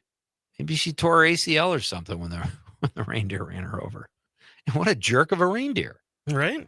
You take Santa through the night sky. You can't avoid Grandma? Yeah, just go left, Yeah, pivot, head fake, whatever you got to do. Tony, the trucker in the 608 says, "Pete, don't really care for any Christmas music. Seems hypocritical to me. Why can't we have peace on earth, goodwill toward man all year?" I agree with that, Tony. He says, "Plus holidays stress out people and they drive even worse." Have you found that, Con? Think people drive worse around the holidays? Yeah, especially during those travel days where, it's like you're driving 2 hours somewhere to relatives and you just heavy traffic. Yeah, you can just see that And they're not driving well either. Right. No, that's true. It's a good point. Todd or Billy. I love that. Todd or Billy. Who's the texter? Todd or Billy? Well, which one is it? They don't know. From the 414. The Mariah Carey one, of course. Stop picking on Mariah Carey, people. She's lovely. She battled back from her career was nowhere. I love that song. Thank you, Todd or Billy. Actually, thank you, Billy. No thanks, Todd. Let's start a little infighting between Todd and Billy. Tom from Hartford says Blue Christmas by Elvis. Oh, I actually kind of like that one. I like when Frank Herman's does Frank it. Herman's, yeah. That's awesome when Frank does it. Mike from Cottage Grove says, I could get along without any of them. Okay. That's fair.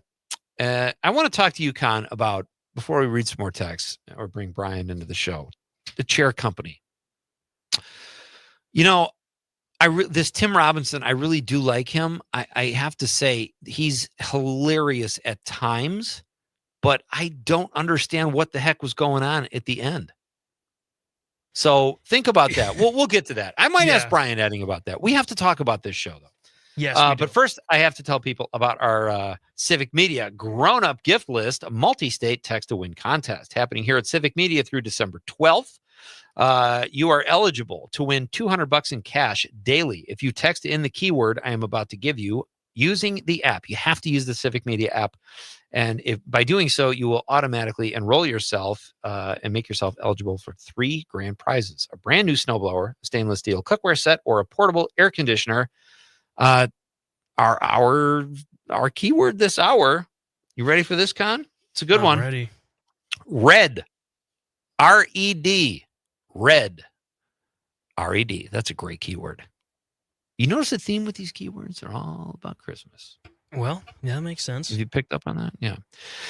So red is this hour's keyword. R-E-D. Text in. Good luck, everybody. Yeah, I don't know. I don't know what was going on. If you've seen the chair company, please chime in, folks, because there are times during the show I was laughing hysterically. Yeah, but I don't know. Definitely. That last episode, no clue. You know, I was just so confused by the ending. Like, I kind of get where they were going with it with his coworker that they went to high school together, and she purposely broke the chair and whatever. But like the person that was behind the mask, I was like, "What is going on?" That's the part I didn't understand. I love that the girl that he embarrassed in high school ended up breaking the chair that sent him on this journey of conspiracy. But like, it's just so weird and funny. It reminds me of the movie Friendship that Tim Robinson was also the star of, when he leads his wife down into the sewers and she gets lost. They have to call in the fire department. It's like this whole thing. Like, the guy is hysterically funny.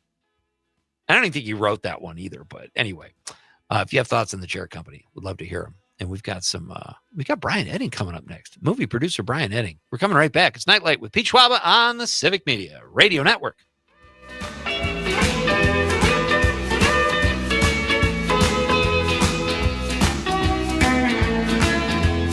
Teardrop start, and it breaks my heart. When a teardrop falls, I wanna cry, cry, cry alone. When you feel blue.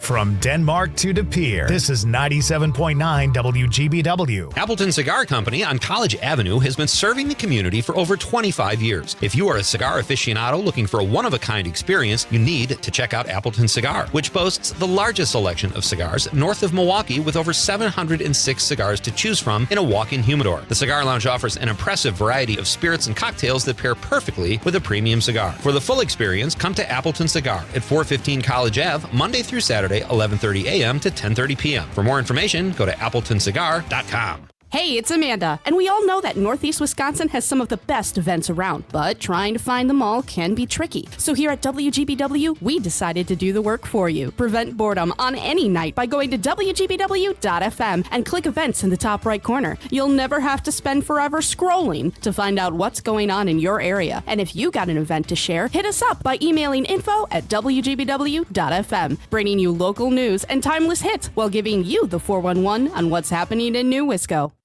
The holidays are here, and it's time to pick a present from Civic Media's grown-up gift list with this local station. Listen while you work for the keywords to text for your chance to win $200 cash and be entered to win one of our grand prizes, a snowblower, stainless steel cookware set, or a portable air conditioner. Just download the free Civic Media app and listen weekdays at 7, 9, 11, 1, 3, 5, and 7 for your chance to win in our multi-state contest. In sitcoms, when someone has a problem, they just blurt it out and move on. Well, I lost my job and my parakeet is missing. How was your day? But the real world is different. Managing life's challenges can be overwhelming. So, what do? We get support. The Huntsman Mental Health Institute and the Ad Council have mental health resources available for you at loveyourmindtoday.org. That's loveyourmindtoday.org. See how much further you can go when you take care of your mental health. Teachers are diverse, skilled leaders, innovating to prepare students for our fast-changing world. Teaching shapes lives. Are you ready? Explore teaching at teach.org, supported by the U.S. Department of Education and 1 million teachers of color.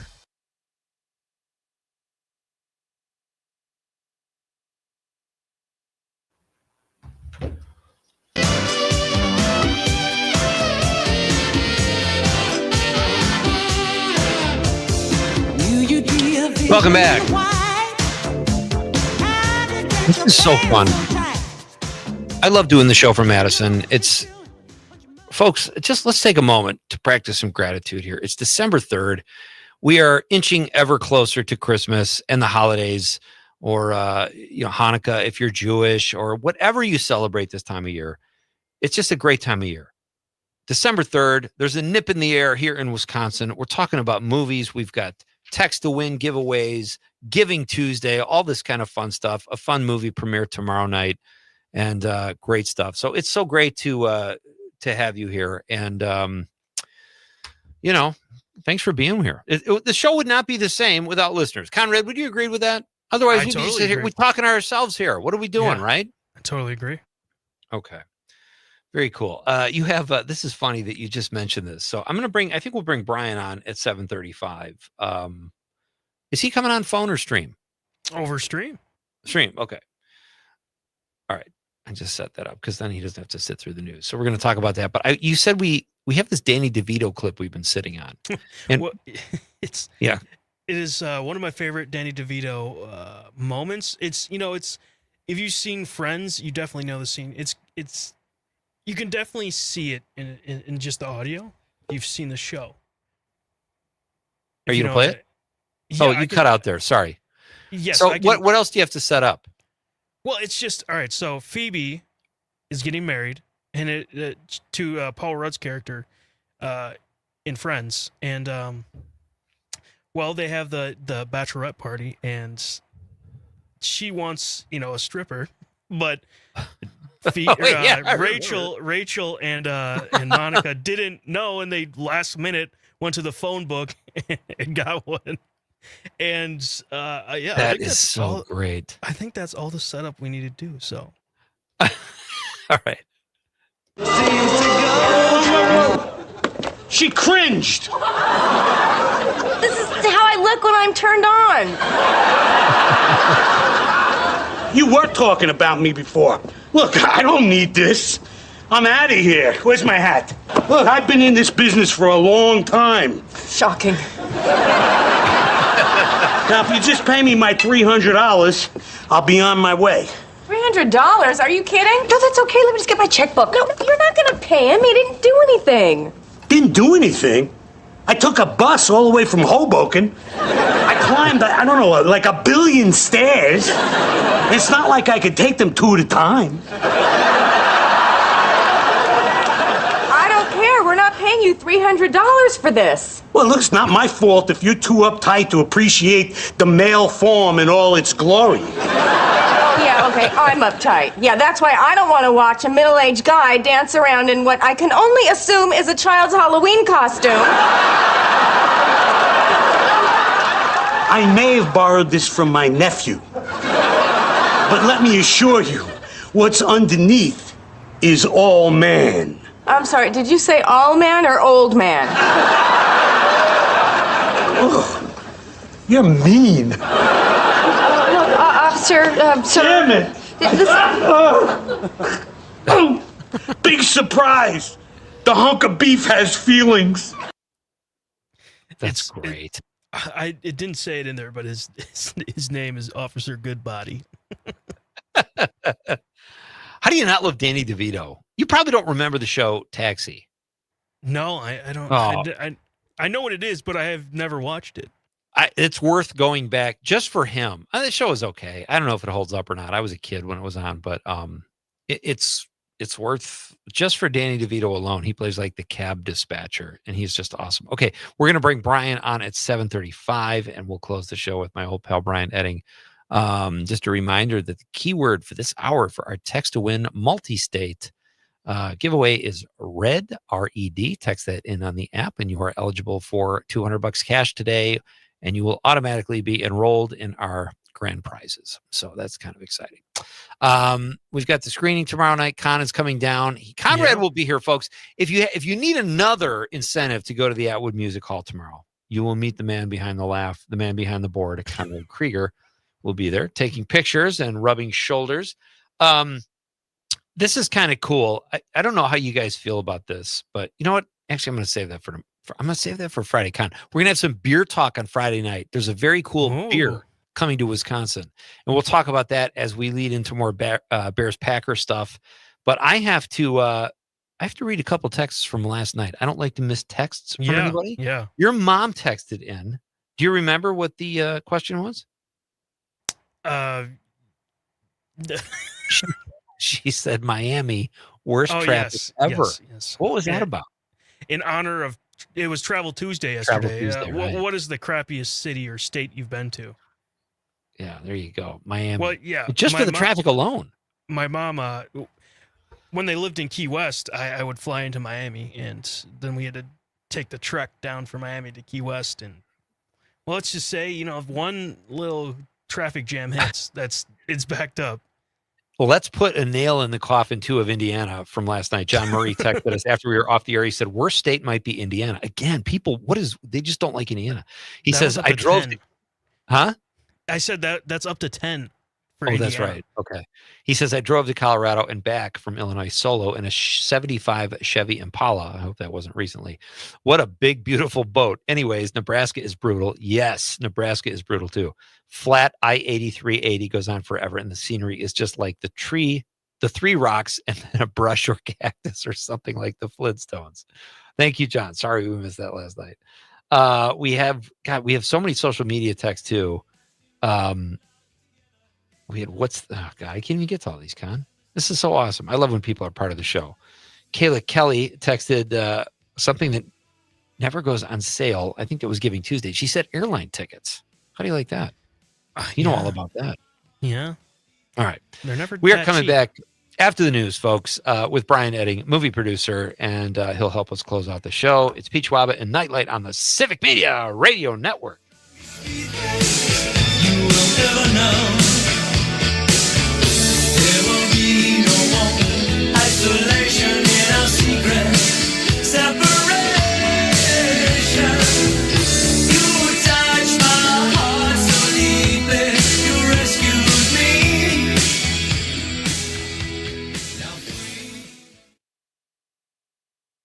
From Ashwaubenon to Alloway, this is 97.9 WGBW.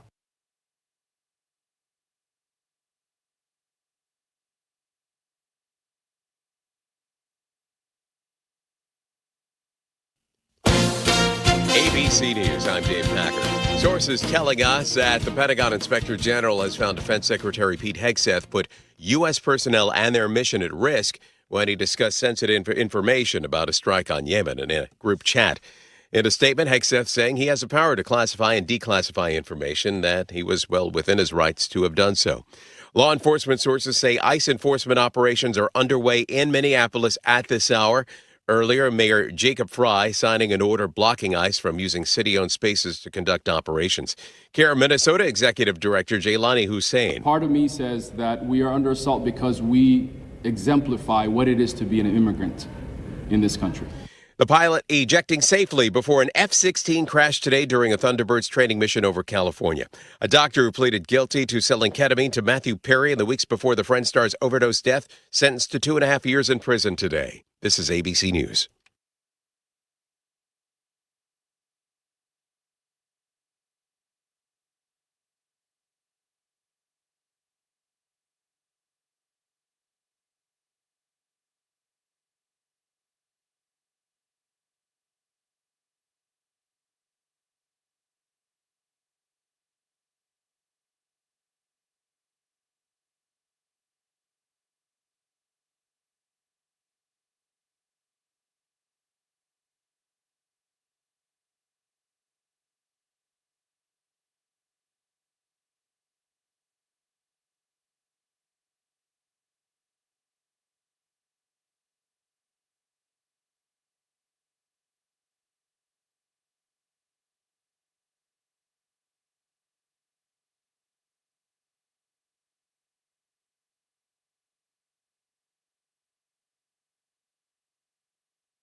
I'm meteorologist Brandon Bormans. A January-like forecast through tomorrow. For tonight, frigid, mostly clear skies with lows near 2 below, wind chills between 5 below and 15 below. Increasing clouds on Thursday with highs near 11, wind chills below 0, especially in the morning. Currently, it's 17 degrees.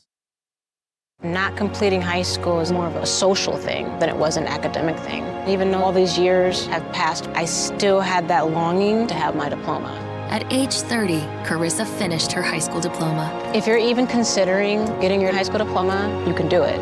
No one gets a diploma alone. If you're thinking of finishing your high school diploma, you have help. Find free adult education classes near you at finishyourdiploma.org. That's finishyourdiploma.org. Brought to you by the Dollar General Literacy Foundation and the Ad Council. You are never far away from your favorite radio station. We're always streaming on TuneIn and the Civic Media app. And if you missed your favorite show or game, listen to a podcast of it anytime on the app or our website, civicmedia.us. Is getting vaccinated on your to-do list? We can help you check that off. You've got this. Yes, you do. See how we've got you at yougotthis.usaging.org. A message from the Aging and Disability Vaccination Collaborative, powered by US Aging. Every 15 seconds, someone is diagnosed.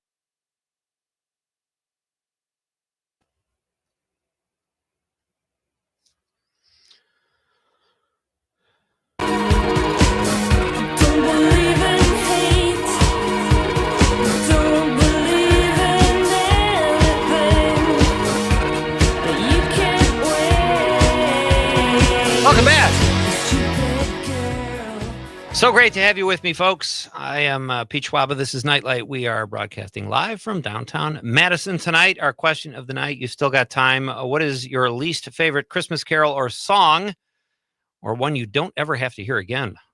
Paula in the 920 says the Chipmunk song. So annoying. That's actually my favorite, Paula. Totally with you. Thank you, Paula.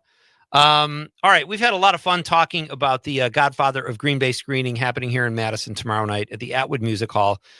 We've talked to Tom Lennon, Lance Barber, Lauren Holly a little earlier.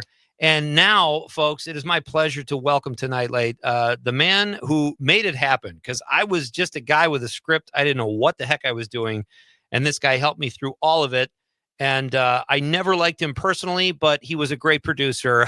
Mr. Brian Edding joins us now. Hey buddy. How are you? Hey, Pete. Great to see you, man. Good I'm to so see you sorry, too. a little late to it. No. Better late than never. It's great to have you. It's great to have you here. And man, great to be with you and see your face. You look great. And likewise, I'm buddy. so glad to talk about Godfather Green Bay. Boy, it's been a while for me. You know, it's been years since I've seen it or screened it anywhere. So I don't know what to expect. I don't know how I'm going to react, but it's probably even longer for you. You kind of go, you're so in demand. You go from one set to the next and you're this like big hot shot. But at one point you did this little film with me. What are your recollections initially? Uh-oh, did we lose Brian? I think... Did I lose? Maybe we'll just have him call if maybe we lost the link. It looks like he's there. All right, we'll get Brian back. But I'm, as fun as it has been to talk to Lauren and Tom and Lance and some of the other cast members, Mike Siegel last night. I'm very anxious to get Brian. Oh, do we have Brian back? There he is. Hey, buddy. Oh. Con, now this monitor's freaking out. What the heck? Maybe we should just have him call. Yeah. Can you send me his number? Yeah. Stand by. Say something, Con. Read a text. Do something. I'll send you his number. We'll figure this out. I gotta say, with I know what you're gonna talk about with the new beer that's coming out. You do? I do, Okay. because it's actually on one of the lists for Tanner's does this 12 beers of Christmas, and I think I know which one. Is it Bears related? No, it's not Bears related. Oh, really? There's Brian. Let's see if we can get Brian back in here. It's not Bears related, but I will tell you what it is. Friday night before the game. Hey, buddy, you're back. I'm so sorry. Yeah, my daughter tends to use my wife's iPad, and every time I'm on a call, I get like these these texts, and anyway, it threw me off. So what I was going to say is that to answer your question, I do job to job, and to keep the lights on, and but I have such a soft, warm spot for the Godfather Green Bay, and I remember every moment of the prep and the production, unlike most movies. And in fact, I just finished a movie 2 weeks ago in California, and it was a little indie, and I shared so many stories about the making of Godfather that had my crew rolling. I still can't believe what we pulled off.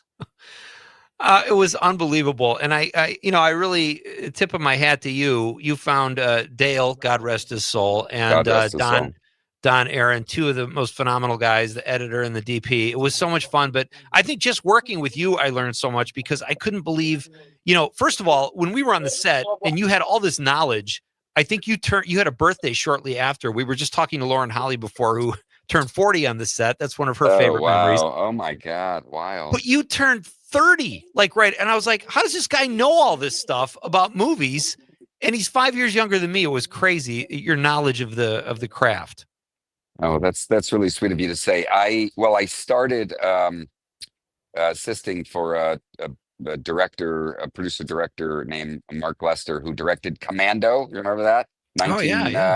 80s action film, and Firestarter, and a couple big 80s films. And I was a reader. I used in college for him part-time. He used to pay me to read a bunch of scripts and give him coverage. And I was a literature major, and then that transitioned into being his on-set assistant on a few like cable movies that he used to do, and he used to take me around. And so that was my film school, from like graduating to pretty much 5 years after. I was that I was from his executive and his assistant to becoming his producer. And he used to send me to different places. Like I shot a movie for him in Ireland that I produced, all very forgettable films. And then I went off and kind of started making my own independent films, and then met you guys, you and your writing partner at the time, Greg. Yeah, Greg. That's right. You guys optioned a movie we wrote called Dream Girl, and we ended up getting it set up at Warner Brothers. It'll probably never get made at this point, but one of the funniest Right. things Greg and I ever wrote. We still talk about agreed. that and lament about it. But in terms of The Godfather of Green Bay, here's what I love. Here's my favorite Brian story. Yeah. You're a California kid, an LA kid. You grew up in the Valley. And we go to Little Marinette, Wisconsin, my adopted hometown, because I spent the first part of my life in Chicago. And people liked you better than they liked me. Like, you always hear about this, oh, LA, people just have this like, stereotype about, the coasts. And you come in there and everybody loves you. You probably got more deals for us than I did. And I was the local. Well, I appreciate you saying that. I would say that I always felt that I belonged in a small town. I still feel that to this day. And this, but since that experience, spending time with your family and your parents, and I realized that I wanted to have a similar lifestyle. Now I've never left LA for a longer period of time than a couple months, but I did become a Packers fan since that experience. A huge Packers fan.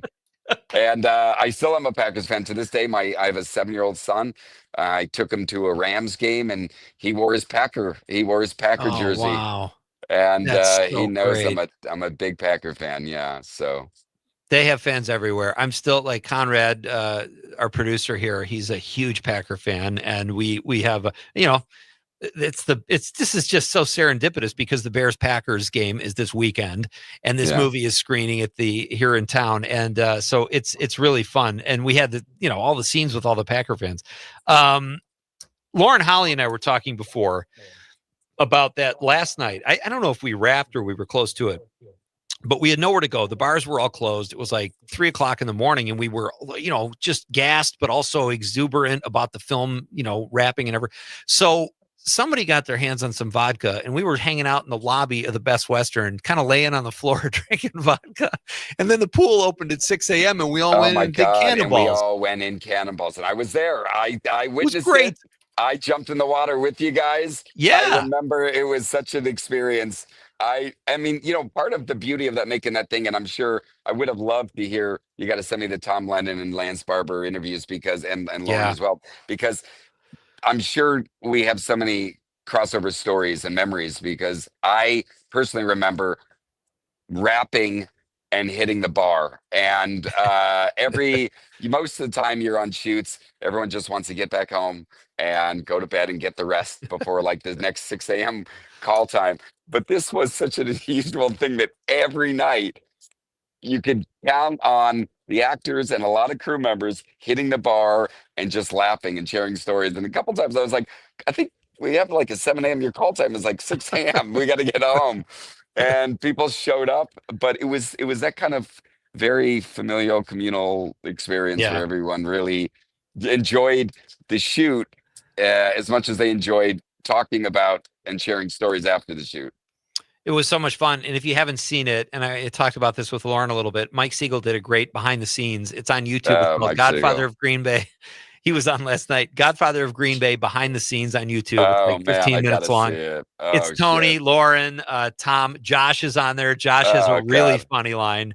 And it was just so much fun. And it's been fun going down memory lane. Because like I said, you just move on from stuff. Yeah. And it's always in your heart. But yeah.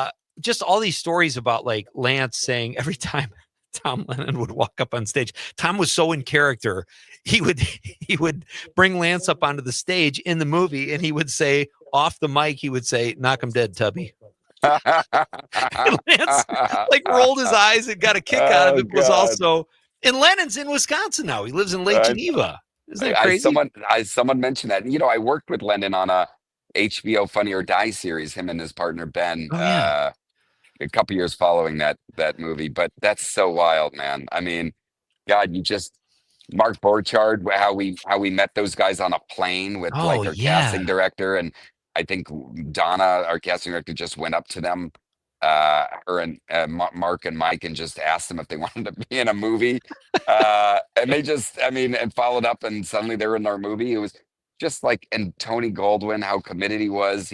We recorded accents for him at a local market, and he just really wanted to nail it and get it right. And same with the dance, all of those, like that behind the scenes footage of us rehearsing with all of these locals, the Macarena. Every little bit of it, and it was the perfect time of year with the leaves changing. I've never experienced ever a fall like that, so special. Yeah, my guest is Brian Edding. He is a movie producer and coincidentally produced The Godfather of Green Bay, which we're screening tomorrow night. We have Brian for a few more minutes here, just talking, taking a little trip down memory lane here. Do you have, I want to tell you too, you just mentioned Tony Goldwyn. We had, I don't know if you remember this, we had Patrick Warburton booked as Big Jake. That's right. He had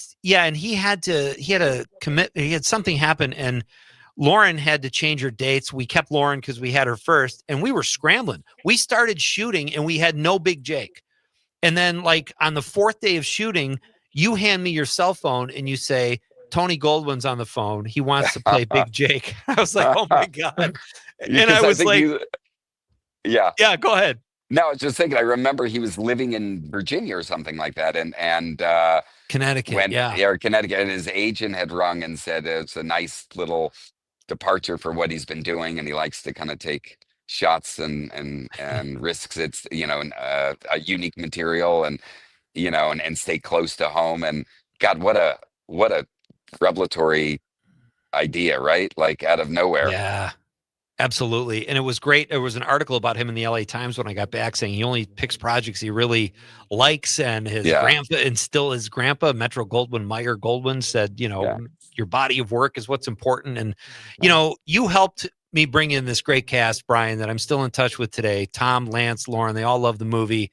And I can't thank you enough for that. So you'll always be tops in my book, buddy. You're like a brother. I can't wait to do it again, man. I miss you. And I want to find something else to do in Wisconsin. I think I recently sent you something about the tax credits and the rebates out there. Oh yeah. We got to get another one going. You got to bring the team back. Hopefully there'll be an in-person reunion. I'm dying that I'm going to miss the actual screening, but I know there'll be hopefully a lot of Bears fans and Packers fans that'll show up in unison, and dogs and cats living together, mass hysteria. Dude, thank you so much, and let's catch up soon. I would love to. Please hit me back. Okay, great seeing you. You got it. All right, take care. That's Brian Edding. All right, we are coming right back to wrap this thing up. From Madison, it's Nite Lite with Pete Schwaba.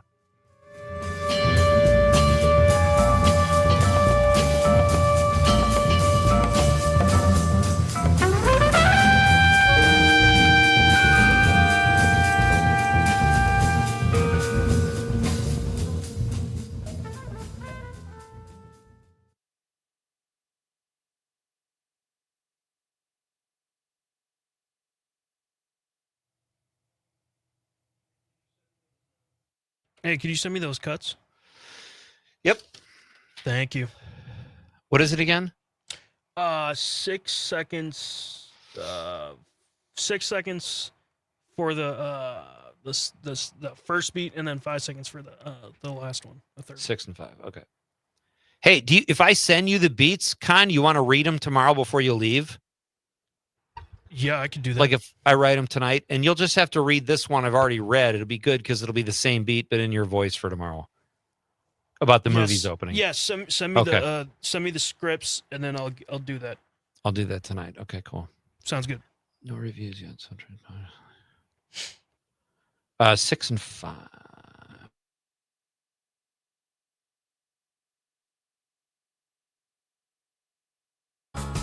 Spend the holidays with the Kaminsky family at Chula Vista. Check out our family specials at chulavistaresort.com. Time out. All right. Remember, we're a team that plays together. Listen, the winning will take care of itself. We just have to get everyone involved.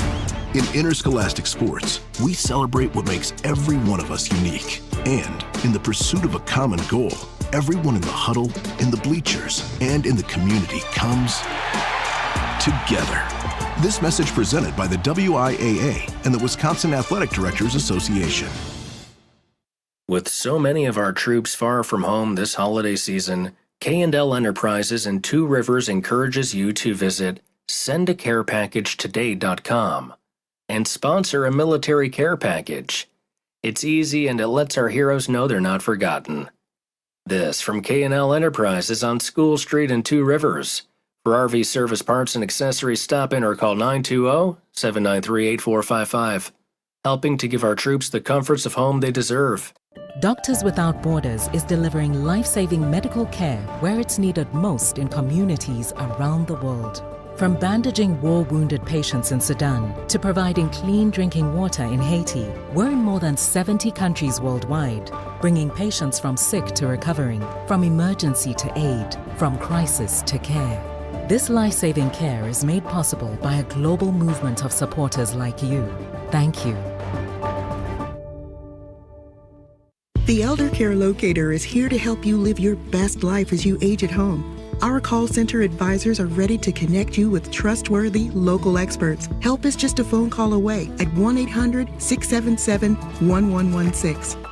You are listening to your local Civic Media radio station on air. Thank you. Did you know we are always streaming on TuneIn and the Civic Media app too? And if you miss a show or game, find it wherever you get your podcasts or on our website.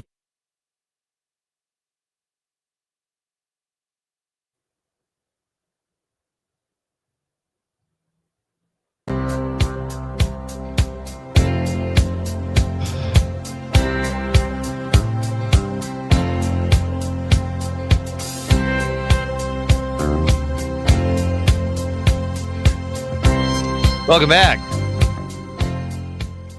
We are closing things down here pretty soon. It has been a really fun show. Thank you for being with me, folks, and thank you for all your texts and calls. Thank you to Brian Edding. Thank you to celebrity chef Chad Visker. Thank you to Lauren Holly, and of course, Orly KG of the Bad Moms of Comedy. Steady Eddie texts in from the 608. Mr. Andy Williams, please. Don't tell me. It's the most wonderful time of the year. Oh, that's a grating one after a while. Steady Eddie says, I say, bah, humbug. It's the coldest, darkest, cloudiest, iciest, most dreary time of the year. That song makes me want to hibernate like a grizzly bear. I'll be okay, Pete. I just need a few Christmas cookies, a mug of eggnog, and Karen Carpenter singing Merry Christmas, Darling. Steady Eddie. I can't picture that song, Merry Christmas, Darling. But I love Karen Carpenter. I'll have to go to the Google for that one, Con. So I write these beats every day. They play at the bottom of the hour on Civic Media here every day. This is a crazy story. You know the show Home Improvement, right, Con? Yes. Yep. Okay. Zachary Ty Bryan, who played the oldest, I believe he played the oldest son of Tim Allen and the woman who played his wife. Boy, is this guy messed up. And he's been arrested 6 times in 5 years. He's got 3 kids with a woman who just tried to run him over with a pickup truck. She missed. He dove out of the way. She drove into a ditch. They have 3 kids together. In 2021, he or she tried to strangle the other person. Since then, they've had 3 kids. 2 other arrests involve him getting physical with a woman, and one of those women he has like 4 kids with. Now, we've made fun of Nick Cannon on this show and Kelsey Grammer for having so many kids with so many different women, but they seem involved as much as they can be and financially supportive. This poor guy needs serious help. And so do the women that stay with. I mean, it was heartbreaking. Like, I made jokes about it because what else can you do? But this was so heartbreaking to read about this guy. You know, maybe these women are just like fascinated by the way he played that character or something and think he's going to be just like that character.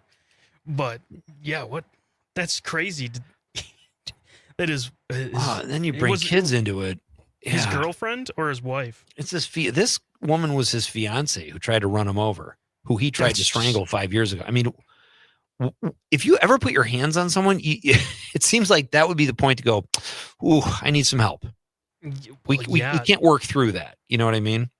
It's if they weren't like engaged yet back then when you tried, like, why would you say yes to him asking? She said, yeah, that's the whole thing. She said yes after that. And then they had the 3 crazy. kids. I don't understand it. There's a lot of stuff I don't get. We've got some more texts on social media. Chuck Gennaro says, is all of them an acceptable answer? Sure, Chuck. You could be a bugger.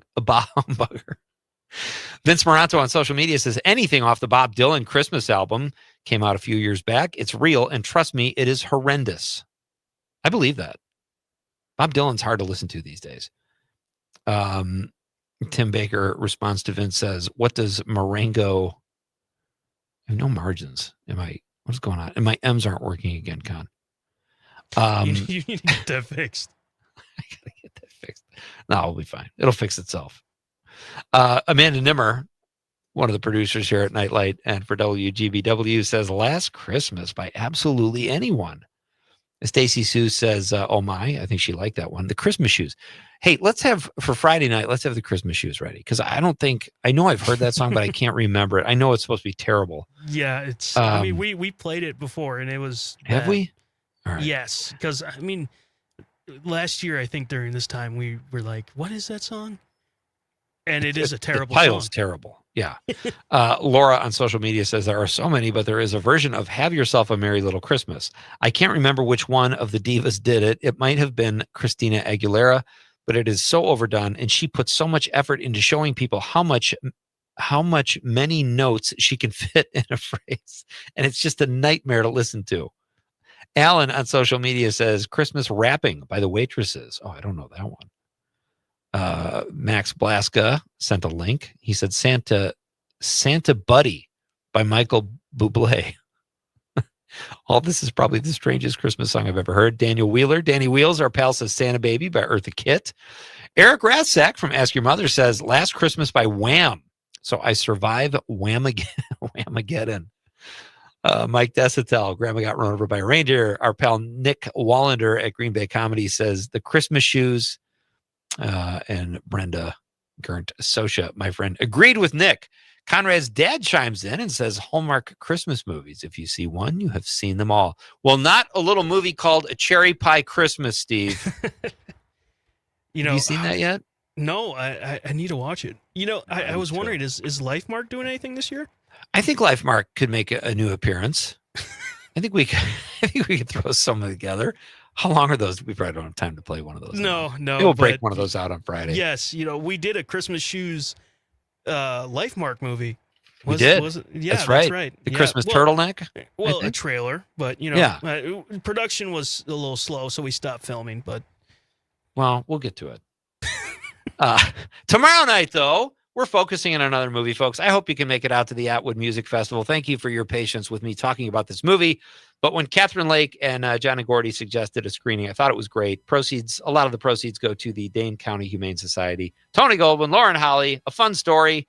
Tomorrow night, December 4th at the Atwood Music Hall. If you're in Madison, join us. Sponsored by our friends at Downdrans Distilling in Cottage Grove. Conrad, I will see you there tomorrow night. Correct. I will be there. Lock the joint up before you leave tonight, will you? Maybe. And avoid those ghosts. The lights have gone out a couple times. A special thanks to Dom for helping us get set up here, and Dom Lee, that is, and the very talented and wonderful Aaron Zommers. We will be back on Friday night. We got a lot of fun tomorrow night. You can still play the text to win tomorrow night. We've got some highlights going on and another live show Friday. It's going to be a blast, folks. On behalf of the lovable producer Conrad, I'm Pete Schwaba saying good night, Wisconsin.